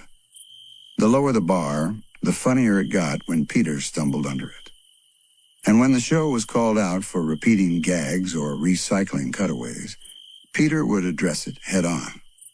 Family Guy didn't hide its flaws, it flaunted them. Like a drunken uncle telling you he's too old to change and buying you a beer so you'll stop complaining. The irony, of course, was that Peter's meta moments made the show critic-proof. When the critics pounced on Family Guy for lazy plots or recycled gags, fans could just point to Peter's fourth wall break and say, "Yeah, they know. That's the point." It was the ultimate get-out-of-jail-free card. You can't kill what refuses to pretend it's alive in the first place. The deeper you look, the clearer it gets that Peter Griffin was never just a dumb dad with a beer gut. He was the beating heart of an entire TV show's self-defense mechanism. If a cutaway bombed, he'd tell you it bombed. If a scene dragged on too long, he'd whine about it mid-scene. If the censors got too pushy, he'd literally read the censored lines out loud, bleep included, daring the suits upstairs to keep up. And as fans clipped, reposted, and memed these moments, Peter's meta-persona took on a life of its own. New generations who'd never watched a full episode still knew the Family Guy vibe from viral TikToks or ancient YouTube poops. Some kids found Peter first through short clips on Instagram or reaction videos that cut straight to the best rants, the parts where he demolished the show's own illusions for a cheap laugh that lingered far longer than any fart joke. It wasn't just the audience that adapted. The writers knew exactly what they were doing. Whenever ratings dipped or jokes fell flat, they'd let Peter step in with a savage, off-script jab that reminded everyone. Family Guy might not win awards, but it never pretended to care about them. The show's secret strength wasn't polished writing or deep plots. It was Peter's raw, reckless honesty. In a landscape of carefully crafted prestige TV, he was a neon sign that said, "We know this is trash, enjoy it anyway." This strategy didn't just save the show from cancellation again and again. It made the show unstoppable online. In a way, Peter's meta-jokes were bulletproof armor. If you can't beat the critics, become your own. And if you can't fix the plot hole, point it out and laugh about it. The fans would laugh too, because they knew they were in on the con.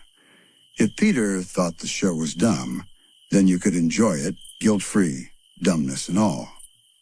It's worth noting that while other adult cartoons leaned into meta-humor, none used it quite like Peter Griffin.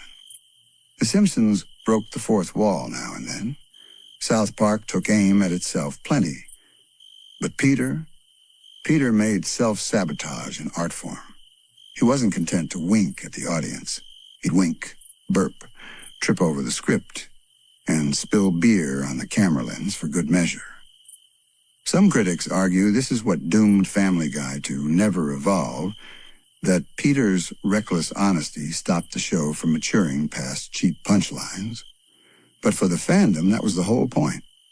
Peter shouldn't mature.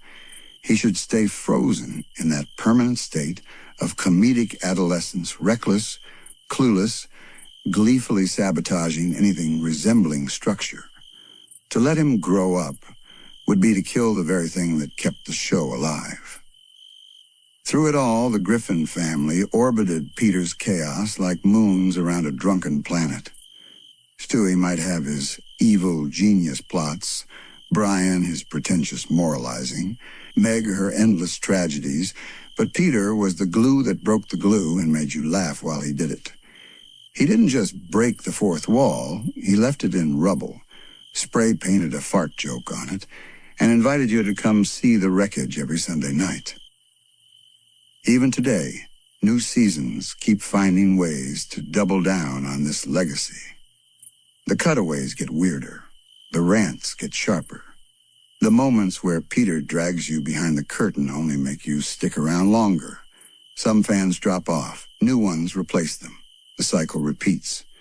The only constant is Peter's dumb, self-aware grin, an animated dare to take him seriously when he refuses to take himself seriously at all.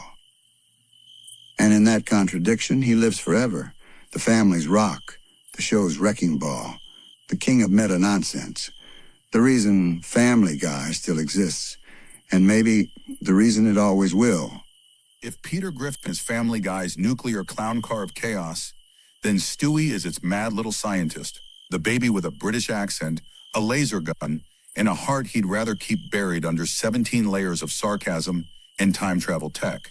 And yet, for all the diabolical blueprints and world domination schemes, it was Stewie's hidden vulnerability and the absurd ways he'd expose it that pulled viewers even deeper into Quahog's late-night fever dream.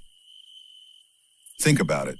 When Family Guy first hit that big flickering Fox screen in 1999, Stewie was pure, unfiltered villain. He threatened to kill Lois in every other scene. He built mind control devices out of baby toys and spat Shakespearean insults from his high chair. He was a tiny Dr. Evil with a football-shaped head, the ultimate cartoon bad baby dialed up to 11. But here's where Seth MacFarlane and the writers flipped the script. They let Stewie grow and refuse to grow at the same time. Sure, he never physically ages. He's forever stuck as the one-year-old baby in footy pajamas. But his character arc? That's one of Family Guy's funniest illusions.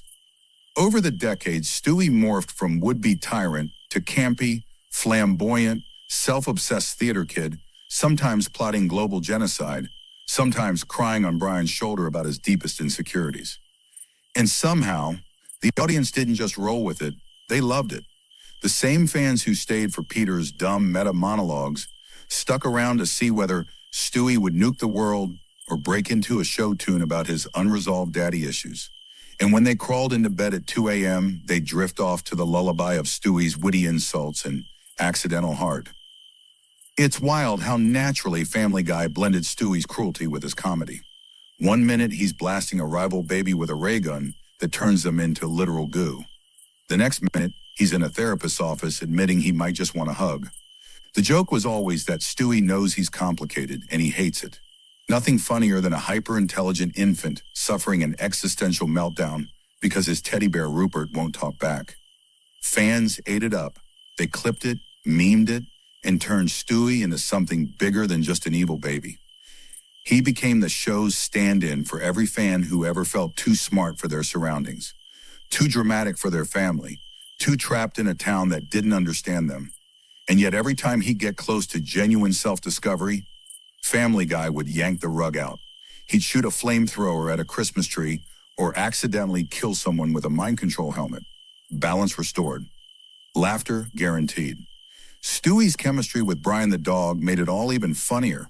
Their road trip episodes, their bottle episodes, their musical numbers all delivered that sweet, weird bedtime comfort for fans who didn't want their cartoons to be neat and tidy. If Peter was the loud chaos in the living room, Stewie and Brian were the strange late-night confessional in the basement, where every taboo joke and offbeat heart-to-heart found room to breathe. It's no wonder fans still debate Stewie's real nature. Is he gay? Is he just theatrical? Is he a lonely genius trapped in a baby body? The answer, of course, is yes and no, and who cares? The real magic is how every version is funny. One moment, he's cosplaying as Darth Vader. The next, he's weeping into Brian's fur about never being understood. Then, boom, he's back to aiming a rocket at Lois's car. For sleepy late-night audiences, Stewie's contradictions hit just right. His sharp voice and snarky monologues keep you giggling under the covers. But that weirdly relatable undercurrent, the lonely kid who wants to blow it all up, yet secretly wants someone to notice, lulls you into a fuzzy comfort. It's like watching your own intrusive thoughts come alive, British accent included. And of course, the show made sure Stewie never stayed too soft for too long. Every time it seemed like he'd become just another sassy sidekick, he'd remind you he's also a deranged mini-Bond villain who keeps a time machine in his closet and a stash of questionable weapons under his crib. A baby with an arsenal, perfect bedtime nonsense. But the real punchline? Stewie's evolution was never consistent. That's the joke. He's Schrodinger's toddler, simultaneously a psychotic genius and a helpless baby who still needs Lois to warm up his bottle. One minute he's building a teleportation pod to kill Leonardo DiCaprio. The next he's crying because he can't poop. That whiplash is pure Family Guy, the heart that beats just under the fart jokes.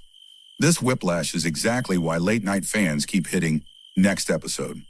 There's something oddly soothing about a character who can go from plotting global extinction to belting out a Broadway song about his stuffed bear, all in the same half hour. No neat arcs, no tidy moral, just a constant swirl of nonsense, edged with flashes of real, raw confession, the perfect mix to drift off to. TV humming softly, Stewie's voice cutting through the static. So let's pick up in the dark corners of Stewie's mind, the same mind that once built a mind control ray out of a baby monitor, a few wires, in sheer rage. That's the thing about Family Guy. It never worried about how plausible Stewie's devices were. They weren't plausible, they were ridiculous. And that ridiculousness was exactly what lulled you deeper into the show's warm, chaotic embrace. Who else but Stewie could throw out lines that sound like Shakespeare wrote them during a Red Bull bender? One moment he's sneering at Brian about his failed novel. How's that novel coming along, Brian? Still working on that big novel? The next, he's time-hopping to ancient Rome to kill his ancestors. And it's all delivered with the same smug, perfectly enunciated British flair. And behind every scheme, there's always Rupert, Stewie's eternally silent teddy bear and unwilling therapist. Rupert is more than a gag, he's the audience's stand-in for Stewie's repressed mushy core. He's the best friend, the confidant, the teddy that soaks up all the baby's twisted confessions and still never squeaks a word to Lois. Every time Stewie talks to Rupert, it's like Family Guy is whispering to us, "Hey, underneath all this homicidal baby energy is just another lonely kid who wants someone to listen." But just when the show gets too sweet, boom, Stewie whips out a flamethrower. He shouts at Meg. He tries to dismantle Christmas. He does something to remind us that sentimentality is fleeting in Quahog, and that's the secret sauce that makes Family Guy so snackable at 2 a.m. No moment of tenderness stays safe. Nothing is sacred. Everything is cannon fodder for the next punchline. Take Stewie and Brian's time travel adventures. Those episodes alone could rock you into a dream. Picture them. This baby genius and an alcoholic dog zipping through timelines like two cosmic idiots, bickering about quantum mechanics while nearly destroying the universe by stepping on a butterfly. Every paradox, every alternate timeline, every multiverse meltdown, it's bedtime science fiction sprinkled with dick jokes and moral whiplash. Comfort food for the brain that doesn't want to think too hard before sleep. And who could forget the musical numbers? Stewie doesn't just drop villain monologues he performs. He belts out big band classics, disco hits, original Broadway-style numbers that you'd never expect from a baby. One minute you're half asleep, the next your brain's tapping along to Stewie and Brian singing Road to Rhode Island in tuxedos, mid-car chase. If that doesn't sum up the absurd lullaby of Family Guy, what does? But maybe the best proof of Stewie's secret bedtime appeal is that he's the show's shapeshifter. He's your villain, your baby, your philosopher, your queer icon, your tragic poet, your slapstick cartoon maniac, all crammed into one oversized noggin. He shifts tone faster than you can yawn. He's your companion on nights when real life feels heavy and you just want nonsense with a dash of weird, vulnerable truth. Remember the times he tries to kill Lois? Those gags were outrageous back in the early seasons, dark, shocking, and a big part of why Family Guy got slammed by censors. But what's fascinating is that Seth and the writers kept flipping that darkness on its head. Decades later, Stewie's still threatening to kill Lois, but it's no longer scary. It's absurdist theater. It's a kid with mommy issues so big they've looped back around into satire. Well, it's also exactly the brand of comedy that tickles your brain when you're half awake. The kind that lets you giggle at taboos you'd never speak aloud because that's Stewie's whole vibe. He's the ID let loose. He says the dark thoughts you'd never admit. He hugs Rupert right after. He's the contradiction that makes Family Guy's adult humor feel just sweet enough to swallow. And let's not overlook Stewie's best frenemy, Brian. That dog is the only character who even tries to unpack the baby's layers. Their banter is part sitcom, part therapy session. In the middle of fart jokes and cutaway gags, they'll drop lines that hit way too real. Brian calls out Stewie's insecurity. Stewie mocks Brian's delusions of grandeur. They're both frauds in their own ways, and watching them bicker while road tripping across the multiverse is like hearing your intrusive thoughts argue themselves to sleep. You know what's beautiful? None of it's ever resolved. Stewie never really grows up. He never really kills Lois. Brian never finishes his novel. Peter never stops being Peter. The loop is the comfort, the fact that you can shut your eyes while Stewie monologues about world domination, wake up an episode later, and he's still here, still tiny, still evil, still weirdly adorable. It's bedtime TV as warm static. Nothing truly changes, except the punchline. So next time you settle in for just one more episode, listen for Stewie's voice cutting through the darkness. Part Bond villain, part drama queen, all tucked in absurdity. He's the reason Quahog never truly sleeps, and neither do we, not fully. And maybe that's okay. Because in a world that tries so hard to tie every story into neat little bows, Stewie is your reminder that chaos, contradiction, and unresolved weirdness are sometimes exactly what you need to drift off and dream. So here we are, still nestled inside Stewie's swirling brain, a place where genius, toddler tantrums, and pop culture mashed together in a way only Family Guy could serve up. If you thought we'd climbed out of that rabbit hole in part one, think again. because Stewie's not done. He's never done. Let's talk about Stewie's secret side. The tiny, terrified baby buried under all that evil baby bluster. Remember the Brian Stewie bottle episode? The one where the two get locked in a bank vault overnight? No cutaways, no chicken fights, just raw, uncomfortable, strangely moving character work. For 30 minutes, we watched Stewie drop his mask. He confessed fears. He cried. He admitted he loved Brian like family. No, scratch that. Like more than family. In that bleak little vault, the walls were just brick, but they may as well have been Stewie's skull cracking open. It was uncomfortable. It was brilliant. It was proof that Family Guy could sneak real, raw sadness under its avalanche of fart jokes and incest gags. Seth MacFarlane didn't need the audience to weep, but he did want you to feel that weird pang of, oh, so this baby villain has a soul. But just when you think the show might linger there, might get all soft and after-school special on you, bam! Next episode, Stewie's back to plotting world domination and calling Lois a cow. And isn't that exactly how life feels when you're half awake at 3 a.m., half laughing, half sad, fully drifting? Nothing sticks. Nothing gets too heavy. Stewie's whole existence is a lullaby of chaos and comfort at once. And while we're here, can we salute Family Guy's shameless embrace of the surreal? Because Stewie is the poster baby for it. The time machine, the multiverse remote, the Christmas killing plots, the episode where he shrinks down to fight his evil sperm brother? None of that checks out in any real-world logic. And yet, in Quahog, it's normal. It's bedtime nonsense for grown-up kids who never outgrew cartoons. Even when the plots are bonkers, the heart peeks through. Remember when Stewie tried to clone himself just so he'd have a backup in case he messed up his own schemes? But instead of another evil genius, the clone was a half-baked doofus named Bitch Stewie. It's a perfect mini-myth. Stewie tries to control life so tightly that life responds with a slapstick gag. Order becomes chaos. Genius births idiocy. It's Shakespeare by way of Cartoon Network at 1 a.m. And then there's Stewie's sexuality, the open, fluid, never fully labeled swirl that has turned him into an accidental queer icon for millions. One day he's pining for boys. The next he's flirting with girls. The next he's monologuing about how labels don't apply to a transcendent mind like his. And Family Guy rarely moralizes about it, it just lets it happen. In a show that can be wildly tone-deaf on so many social fronts, Stewie's queerness has weirdly become one of its most softly radical elements. For insomniacs watching at 2 a.m., that messiness, that refusal to pin him down feels oddly comforting. Let's not forget Stewie's place in the Griffin family. He's not just the wild card baby. He's the running commentary on how messed up everyone else is. When Peter acts like a brainless child, Stewie's there to mutter, and they call me the infant. When Lois tries to mother him, Stewie bristles.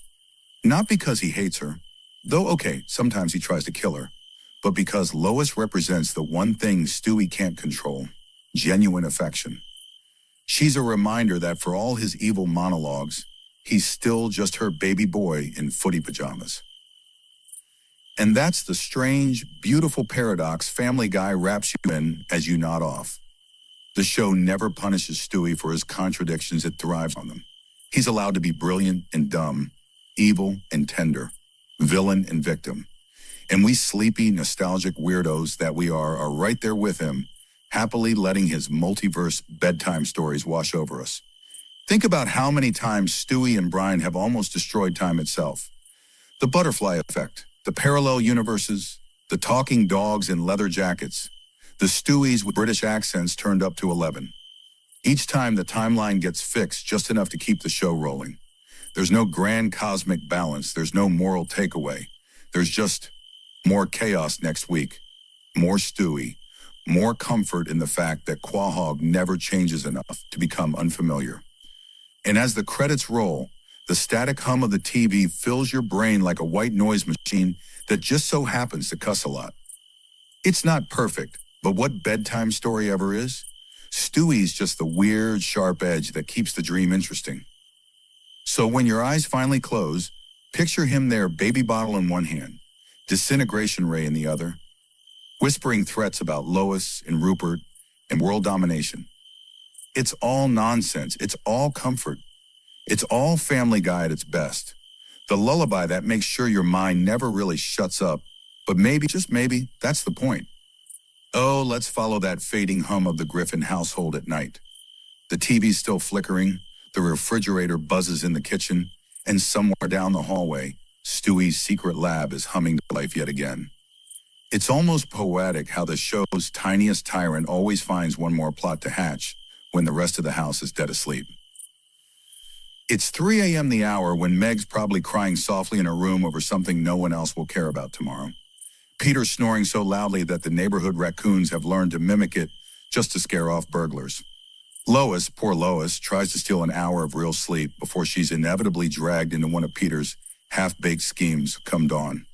Chris, he's off in his own cartoon dreamscape, maybe battling giant chickens with a popsicle sword, blissfully unaware of the fact that his baby brother is about to bend the fabric of reality for the 5th time this week. And there's Stewie perched at his control panel, plush Rupert propped up beside him like a confidant. If the walls could talk, they'd probably ask for hazard pay. Little blinking lights, wobbly gauges, a blueprint scrawled with childish handwriting. Plan for tomorrow, 1. Time travel, 2. Ice cream, 3. Kill Lois, optional. It's all so silly, so dark, so oddly comforting because Stewie's world never stays dangerous for long. By sunrise, all that bravado will dissolve into the day's mundane nonsense. The time machine? Short-circuited by Brian's spilled martini. The death ray? Melted into a new TV remote. The plan to erase Lois from existence? Well, she'll just walk in, scoop him up, and change his diaper like nothing happened. So, this is the magic of Family Guy. When you're half asleep, no arc ever sticks around to hurt too much. It's a loop, a cycle, a playground for your dreams to bounce through.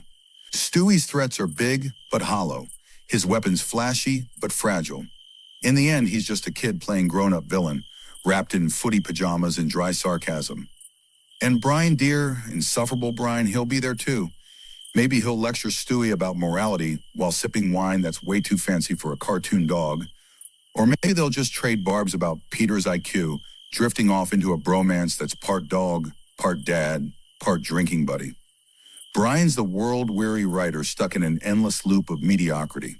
Stewie's the forever baby with delusions of grandeur. Together, they're the weird bedtime story your brain didn't know it needed at 3 a.m. It's funny how these two characters, one a genius baby and the other a pseudo-intellectual dog, have given us some of the show's deepest, sleepiest moments. The road trip episodes, the time travel mishaps, the quiet, bottle-like stories where the jokes take a back seat and you're left watching two misfits wonder if they're the only sane ones in a world built on nonsense. Think about that scene, the piano duet. Stewie and Brian singing, trading jokes, then drifting into something real. Brian revealing he's empty inside. Stewie trying to comfort him, only to pivot the moment back to mockery. The genius of it is that Family Guy always lets you off the hook. You feel the pang, the truth, then you laugh. It's not heavy enough to keep you awake. It's exactly what your mind needs to let go of the real world's sharper edges. And what about Peter, lurking at the edge of all this? He's the gravity that pulls every weird idea back down to earth. Whenever Stewie's storylines spiral too far into sci-fi meltdown, Peter's there to crash through the wall literally sometimes and drag everything back to Quahog's kitchen table. No matter how many timelines Stewie ruins, no matter how many doomsday devices fail to launch, Peter's unstoppable idiocy is the cosmic reset button. The multiverse might implode, but the next morning, Peter will still be stuck in a backyard fight with a giant chicken. All's right with the world. You can almost hear Seth MacFarlane chuckling behind the scenes, probably at 3 a.m. too, editing these weird loops into something that somehow feels timeless. A baby, a dog, a drunk dad, a tired mom, a forgotten daughter orbiting each other forever in a cartoon that refuses to age, refuses to grow up. And maybe that's the best lullaby of all. It's nonsense that makes sense because it never changes. It's chaos that comforts because it can't hurt you. It's the same joke, whispered over and over until you drift off with a smirk on your face. So tonight, as Stewie flips the last switch on that blinking control panel, maybe for another time travel disaster, Maybe for a new musical number that'll break the fourth wall and fix itself by the credits you can smile in your half-sleep. You can trust that tomorrow Quahog will be the same. The jokes will keep looping. Stewie will keep scheming. Brian will keep complaining. Peter will keep being Peter. And you can finally let your own thoughts melt away. Because if a homicidal genius baby and his boozy dog can keep failing forward forever, maybe your worries can pause for the night too. Tomorrow the static will hum again. The chicken will fight. The vault will lock. The sitcom clock resets. And somewhere in the middle of it all, Stewie will whisper, "Victory shall be mine." But not tonight. Tonight, he's just a dream drifting with yours. It's funny you'd think that after Stewie's lab went dark for the night, the house would stay quiet. But Quahog's never been good at letting things rest. So while Stewie drifts off in his crib, one tiny foot poking out from under a rocket ship blanket, somewhere down the hall, Peter Griffin is about to make sure that no one in this fictional world or the audience drifting off to sleep gets too peaceful just yet. Picture this. The moon is high. The living room is bathed in that hazy blue glow from the TV nobody remembered to turn off. Peter sits hunched on the couch, half buried in snack wrappers. On screen, some late-night infomercial promising him a better life for just 3 easy payments of $19.99. Lois is asleep upstairs. Brian is snoring in his dog bed, dreaming he's Hemingway again. But Peter? He's wide awake, or at least awake enough to do something deeply, magnificently stupid. Because if there's one thing Family Guy has taught us, it's that Peter Griffin alone at 3 a.m. is a cosmic event waiting to happen. He watches the TV pitchman flap his arms about a revolutionary time-saving kitchen device, a combination sandwich maker, waffle iron, and apparently nuclear reactor. Peter's eyes widen. His brain sparks just enough neurons to form one unshakable truth. He must have it. He lumbers over to the phone, breathes heavily into the receiver, and orders 3, not because he needs 3, but because the words limited supply always sound like a dare. Then he hangs up, belches, and stares at the living room wall for a solid minute, proud of his midnight victory. Upstairs, the squeak of floorboards wakes Lois just enough for her to mutter, "Peter, what did you do?" into the darkness before rolling back over, resigned to the chaos she'll discover in the morning. And that, dear sleepy listener, is how the Griffin household resets itself, one dumb idea at a time. The new day will bring new nonsense. Chris will wander downstairs, half-dressed, convinced the waffle nuke machine is a robot friend sent from the future. Meg will roll her eyes, pour stale cereal, and wonder why her college applications never seem to get mailed. Brian will raise a paw in protest when Peter tries to cook bacon in the thing. And Stewie will see Peter's new toy as just another component to hijack for his next Take Over the World project. It's a loop, not a prison, but a sandbox, a place where nothing really changes, yet everything is always on the verge of total meltdown. Quahog is a quiet storm, a sitcom snow globe. Shake it up, watch the bits swirl, then set it back on the shelf so the next episode can do it all over again. Tonight, though, the storm feels gentle. The living room is quiet except for Peter's soft snoring, because yes, he's fallen asleep on the couch again, remote wedged firmly under his gut, a half-eaten slice of cheese clinging to his chin. Lois tiptoes down around Dawn, sighs at the scene, and drapes a blanket over him. She knows the waffle nuke sandwich fiasco that awaits. But for this moment, this gentle second before the theme song blares, and the next day's jokes begin, it's almost peaceful. Outside the window, Quahog snoozes with him. The Drunken Clam's neon sign flickers against the foggy street. Quagmire's front yard still has last night's questionable lawn ornaments. Joe's squad car hums quietly at the curb because even he can't resist dozing off in a town where the worst crime is Peter's IQ. If you've watched this far or drifted this far, half listening as your eyelids sink, you already know this town's true secret. It needs Peter to keep breaking it. Without his nonsense, there's no reset. Without his reckless purchases, weird friendships, or brawls with man-sized chickens, the sleepy loops would freeze. Quahog is alive because Peter never learns. Stewie knows it too. He'll tell you he's the mastermind, the genius, the secret king, But in the soft glow of morning, even he knows Peter's the real engine. The glue and the hammer, the spark and the mess. The reason we're here talking to ourselves in the dark, telling bedtime stories about a man who once tried to fight death, befriend Bigfoot, and invent a new swear word all before lunch. So yeah, maybe tonight you'll drift off while Peter snores on the couch, the living room glowing blue, a sandwich nuke contraption humming ominously on the kitchen counter. Maybe tomorrow you'll come back for another spin around Quahog's impossible little orbit. And if you do, Peter will be there. Lois too, and Brian, and Stewie with his tiny clenched fists ready to ruin the world for 5 minutes before diaper time. And maybe you'll sleep a little easier knowing this dumb, brilliant sitcom loop never really ends. That's the real magic trick. Family Guy always wakes up when you do ready to break itself all over again. So the morning arrives, soft and bleary through the Griffin house's dusty blinds. The living room smells like stale chips, TV static, and the distant whiff of Lois's freshly brewed coffee. Peter snores on, dead to the world at least until Stewie toddles in, eyes wide with suspicion, and a half-broken toy ray gun dragging behind him. He squints at the humming new contraption in the kitchen, the one Peter bought last night. Stewie, tiny genius that he is, instantly sees the potential. To him, it's not a sandwich waffle nuke combo, it's a power source, a new variable in his endless calculations for world domination. He kicks the base, inspects the plug, and grins in that way only Stewie can, half adorable baby, half unhinged Bond villain. Brian lumbers in next, bleary-eyed, collar crooked. He surveys the mess, Peter drooling on the couch, Stewie tinkering with a smoking appliance, a faint smell of plastic burning. He sighs the sigh of a dog who has seen it all and knows he'll see it again tomorrow. Brian pads over to the coffee pot, pours himself a mug black, obviously, and mutters, "This house is a sitcom hostage situation." Upstairs, Meg slams the bathroom door shut, just as Chris tries to barge in. They squabble, they stomp, they make the same mistakes they made yesterday. And that's comforting, in its way. The Griffin cycle, petty arguments, grand schemes, catastrophic outcomes, and somehow always breakfast on the table by 9.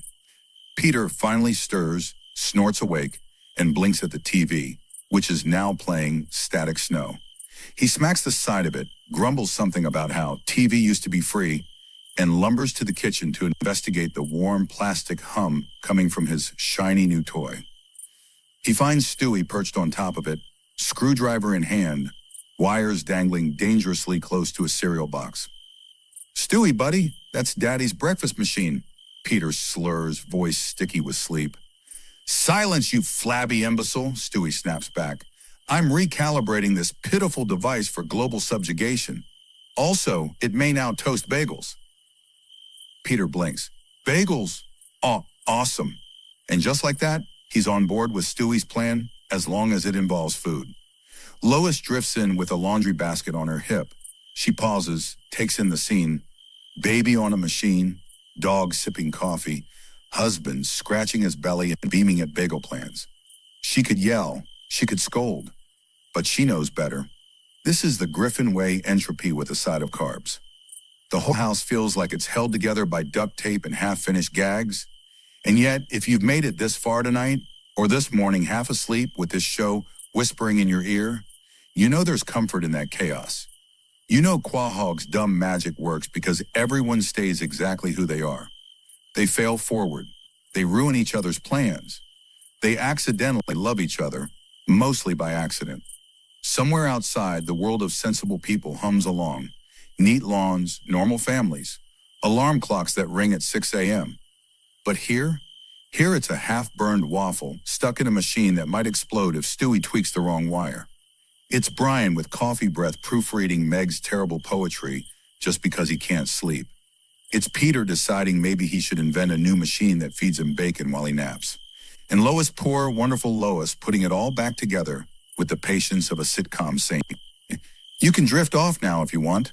Maybe you already have, listening to Peter ramble about how maybe the toaster could do my taxes too. Maybe you're half dreaming of Stewie building a death ray from leftover breakfast parts. That's fine. That's exactly how it should be. Because tomorrow the same dumb loop spins up again And somehow, impossibly, we're glad it does. This is Quahog. It's your messy, noisy, ridiculous bedtime story. So sleep tight, Peter's got your 3 a.m. chaos handled. Stewie's rewriting the laws of physics in the background. Brian's about to refill his mug and judge everyone silently. And if you wake up in the middle of the night, don't worry, the TV will still be playing reruns. The couch will still creak under Peter's snore. And somewhere in the shadows, the world's dumbest genius baby will be giggling at how easily he can take it all apart, one joke at a time. So the sun dips all the way behind Spooner Street now, leaving just a hush of gold that flickers and fades, replaced by the soft glow of street lamps outside the Griffin house. The neighborhood hums with that secret language that only shows up when the world's half asleep. A distant dog barking, someone's sprinklers sputtering on, a neighbor's TV laughing 2 doors down. But inside the Griffin's living room, it's all winding down to that perfect hum that only this family can create. The TV drifts from one half-watched channel to the next, the same bright flashes painting Peter's face as he dozes deeper into the couch cushions. Every so often, he snores out a line of garbled nonsense, something about giant chickens and free beer Tuesdays, and then settles right back in, like the world's laziest king on a sagging throne. There's a bowl of stale cheese puffs balanced precariously on his belly. One wrong shift, and they'll rain down like neon orange confetti. But he doesn't move. He just snores on. Stewie's nearby, curled up in his battered high chair, a tiny blanket draped over his shoulders like a royal cape. His latest Death Ray Mark 7 lies half-finished at his feet, wires tangled like sleepy snakes. A screwdriver rolling slowly off the table edge every time Peter shifts. But tonight, even the baby genius is too tired to take over the world. His thumb twitches, his eyelids flutter, and he mutters something that sounds suspiciously like world conquest postponed before drifting off completely. Brian's the only one half awake. He's settled into his usual corner of the worn-out sofa, a half-read novel flopped open across his paws. He's tried 3 times to read the same sentence, but the words keep slipping sideways as his eyelids droop. Outside, the moon's pale wash spills through the window, catching the silver in his fur and the edge of the half-empty wine glass on the coffee table. He takes a quiet breath, lets it out slow. Maybe he'll finish that book tomorrow or the next day or the day after that.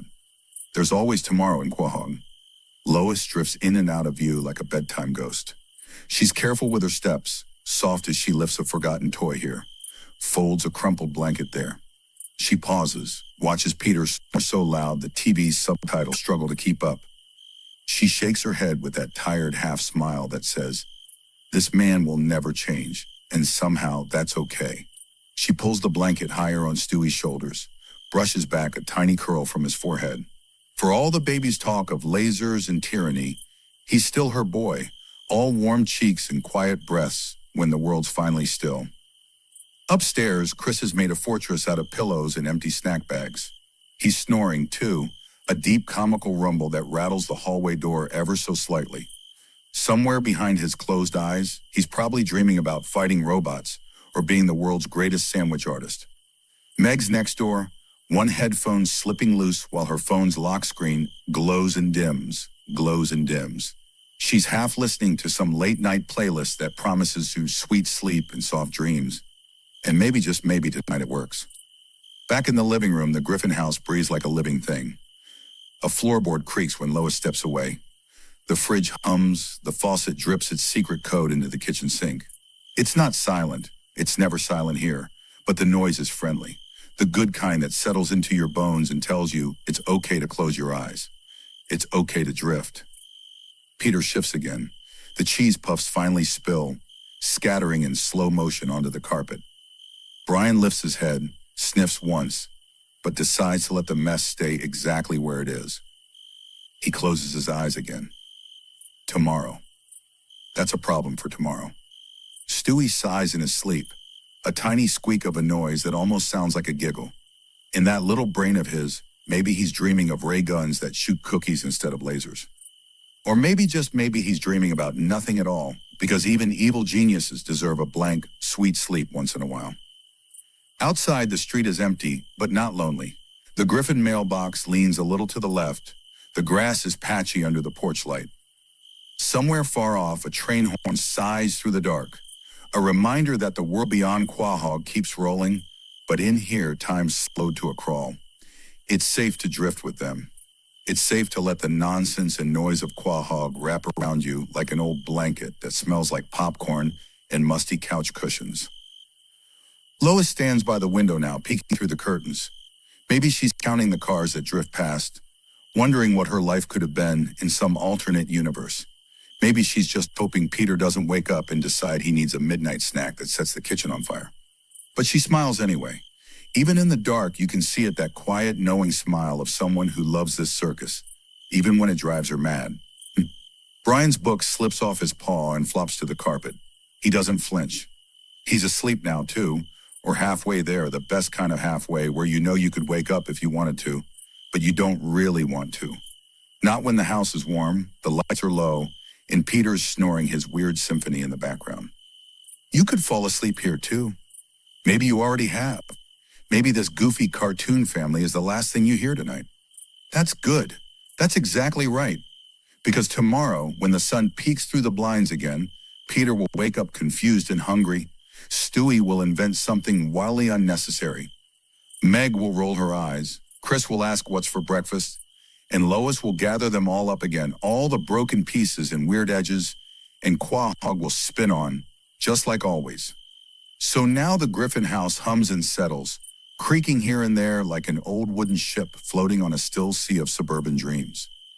The moon outside slides behind a cloud for a moment, then peeks out again, pale and calm, like it's checking in one last time before the neighborhood drifts under fully. The street lamp flickers but stays loyal, spilling its warm yellow circle onto the cracked sidewalk out front, the only witness to just how ordinary and extraordinary this place really is. Inside, the TV finally gives up and flickers to black. A soft click and a tiny buzz, the only sign it ever held bright colors and talking dogs and impossible jokes. Peter snores on, unconcerned that he's hugging the now empty bowl like a teddy bear. Maybe tomorrow he'll wake up and blame Chris for the mess. Or maybe he'll just shrug and laugh like it's the best joke he's heard all day. For now, though, he's just Peter husband, father, grown-up child, snoring in his chair like the world can wait. Lois tiptoes past him, pausing just long enough to brush her fingertips over his shoulder. She doesn't wake him. Why would she? She knows him better than anyone ever could. All the sharp edges and soft middles of him. She picks up Brian's book, tucks it under the coffee table for later, straightens a cushion that'll be lopsided again by morning. This is her circus, her quiet kingdom, and the stillness suits her tonight. Upstairs, Chris mumbles in his sleep, lost in a dream where maybe he's the hero for once. Maybe he's got his own theme song, a sword that glows in the dark, a sandwich that never ends. If you listen close, you might even hear him laugh, that honest, goofy laugh that only comes when nobody's awake to make him feel small. In his room, the shadows settle on posters that have curled at the edges, old trophies that never really mattered, clothes he'll swear he never wore. But tonight, it's all peaceful, all easy. Meg shifts, pulling her blanket tighter under her chin. The soft glow of her phone has finally faded, battery dead, but dreams alive. Maybe she's somewhere better for a while, somewhere that nobody rolls their eyes when she talks, where she's the main character instead of the forgotten punchline. There in the hush between her breaths, you can almost see her as she wants to be, calm, certain, drifting. Stewie stirs once, half wakes, mutters something about quantum mechanics and bloody nappies before slipping back under. If you watch him close enough, you might catch that tiny smile, the one he tries so hard to hide when he's awake. All those grand plans and wicked plots dissolve here, in the soft dark, replaced by something sweeter he'd never admit to. Tomorrow he'll build another Ray, or maybe just knock over Brian's drink for fun. For now, though, he's just another Griffin, drifting in the hush. Brian sighs in his sleep, ears flicking at the sound of the refrigerator motor humming its lonely song. Maybe he's dreaming of Paris rooftops or backyard bones, or that time he swore he'd write the next great American novel. The book's still unfinished, but the dream's alive in there somewhere, curled up between old regrets and tomorrow's fresh excuses. His tail thumps once, gentle as a heartbeat, then goes still. And in this little cocoon of cartoon chaos, the world outside slows down too. The rain that threatened never comes, just a whisper of mist that beads on the mailbox and makes the street glisten under the moon. Somewhere an owl hoots, a far-off train sighs its last for the night. The neighbors sleep, the cars rest under blankets of dew, and Quahog, for all its nonsense and noise, is the safest place to drift off. Because tomorrow the nonsense starts fresh. The chicken might show up again, feathers flying and fists swinging. Peter might say something so dumb it loops around to brilliant. Lois will scold. Meg will roll her eyes. Chris will wonder where the chicken even came from. Stewie will plot. Brian will sip wine and pretend he's above it all. But none of that matters here. Not now. Not when the living room is this quiet, the hallway this still, the house this warm. This is the magic trick Family Guy pulls when nobody's looking. All the gags and fights and nonsense spin off into the night. But under it all is this hum, this easy, forgiving heartbeat that says, this place is yours too, if you want it. Come laugh, come drift, come sleep.